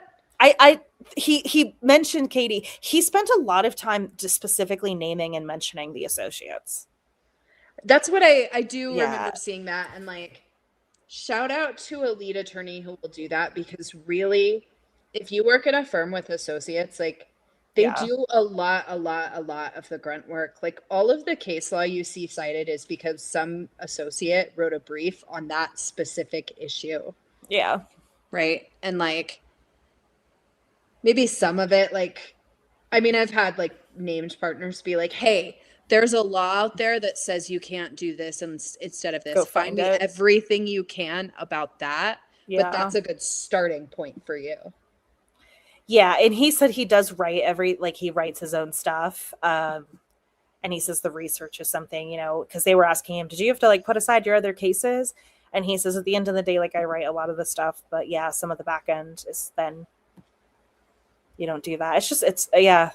But I don't know. You should watch it. I'm impressed by him. I'm not surprised that I'm impressed by him, but he seems very sharp. I mean, he writes like somebody that's very sharp. I need to go. I've been meaning to go watch the webcast. Yeah. Because it didn't end up on the podcast, right? It is. Yeah, it is on the podcast, I think. Oh, it is. Okay. I think so. Zane said, "I think NAG kicked off a way to cover legal cases and provide education around law and procedure, something no one else has ever done." I agree. I was a big fan of Emily D. Baker about 5 years ago. And I think she did something similar and then kind of pivoted towards more of a celebrity culture kind of stuff, and I think that's valid too. I mean, I think she's gotten a lot of people interested in the law, but I think with NAG just walking you through the education on procedure that is kind of unique. Yeah. Fritz's dreamy, he reminded me I'm still attracted to men. I texted Britt because at one point he said something like, "I've been doing this for about 20 years. And I was like, "That's not possible. You're only like 10 years older than me. There's no way you've been practicing law for 20, 25 years. And then I was like, oh, fuck. I'm older than I think." Oh, no. Okay, you guys. This is today's creation. How much of that did you make tonight? I got about half the strands done tonight. Nice. That's so pretty. This is, and then I'm going to do the clasps. I just made these the other night when we were on our live, or maybe afterwards. But they're like little, like kind of Celtic-y symbol with, and so I'll put those, and then I'll put the clasps. That's pretty. Those. Look at that. Look at everything we got done tonight. We created things today. We did. I really love this color. It's like a turquoise, but like combined with a green. Yeah. You guys know I love my green. I mean, it's the background color. Yeah. I need to get like a screen so you guys don't have to look at like my vacuum and Bob. This is my boyfriend. If nobody's met my boyfriend, his name is Bob. I'm not very nice to my boyfriend. I just have the pre-backgrounds. I think this is my favorite one. How can we make this about Taylor Swift? All right. Yeah. So thank you everyone for joining us again tonight for another 2.5 hours. Yes, but we're not doing this next Monday, so that's So we're gonna take Memorial Day off. I'll probably be live intermittently. I'm definitely gonna go live on Wednesday. Okay. I have a huge brief in one of my cases due. I have depositions on Thursday, a brief on Friday. So I'm crazy busy this week, which is why I didn't get to the Marin Flagg stuff. But I do want to read those amicus briefs because the law that Drake wants to have, the precedent that he wants to create, I just don't Yeah. love. So, and I love, love, love me a rap beef more than anything. If you're gonna battle, you have a dance off or you do it in rap diss tracks. But This have is you the way. considered that he's bad at his job? I have. Is that the deposition where you were going to wear pink? Yeah. On Wednesdays we wear pink. On Wednesdays we wear pink. I'm deposing the girlfriend of a father in a family law case, and she is the driver of like 80% of the problems. And I'm not just saying that because I represent mom. Like it's a tale as old as time. Yeah. Dad gets divorced. Dad makes a set of agreements with mom. Everything's going fine. Dad gets new girlfriend. Now new girlfriend needs to raise the kids because dad's obviously not going to do it, which is why he made these agreements with mom. But now he's got someone over here to do it, and that means less child support. Oh. And she wants him to pay less child support so he can buy more things for her. Don't raise your kids. Don't spend money on your kids. Right. Just buy me things. Give that money to me. So pink, married, feminine. Yeah, summon your inner girl boss energy. Should I talk from this voice up here? Hey, how you doing? I think you should be like, bitch, I got the ring energy. You know? Smack my hand down on the table. Yeah. It's like a pretty small diamond, so I think. Yeah. It's just a girlfriend too. Yeah, I mean, you know, it's such a common like archetype and trope in family law that this goes on. Please don't ever use that voice. I hated it too. So, yeah, I'll let you guys know on TikTok. And if I figure out how to do a notification on YouTube, I'll let you know on YouTube when I read the amicus briefs. It'll probably be Wednesday between about 6:00 Arizona time. Yes. So go to Britt's profile and you can sign up for notifications for when she goes live on there. Technology. No self-driving cars. Yes. Notifications. All right. We will see you guys in 2 weeks. Get Sarah to walk you through it. There we go. Tech support. I'll call. I'm your Jed. She is my Jed. We'll see you guys in 2 weeks. I have no plans for videos. I might do my Van Zandt mock trial in a video. Or mock jury in a video. So when I figure out what to do with it. So, all right. Have a good couple weeks, guys. And we'll see you on the other side. Have a good week, everyone. Bye. Bye.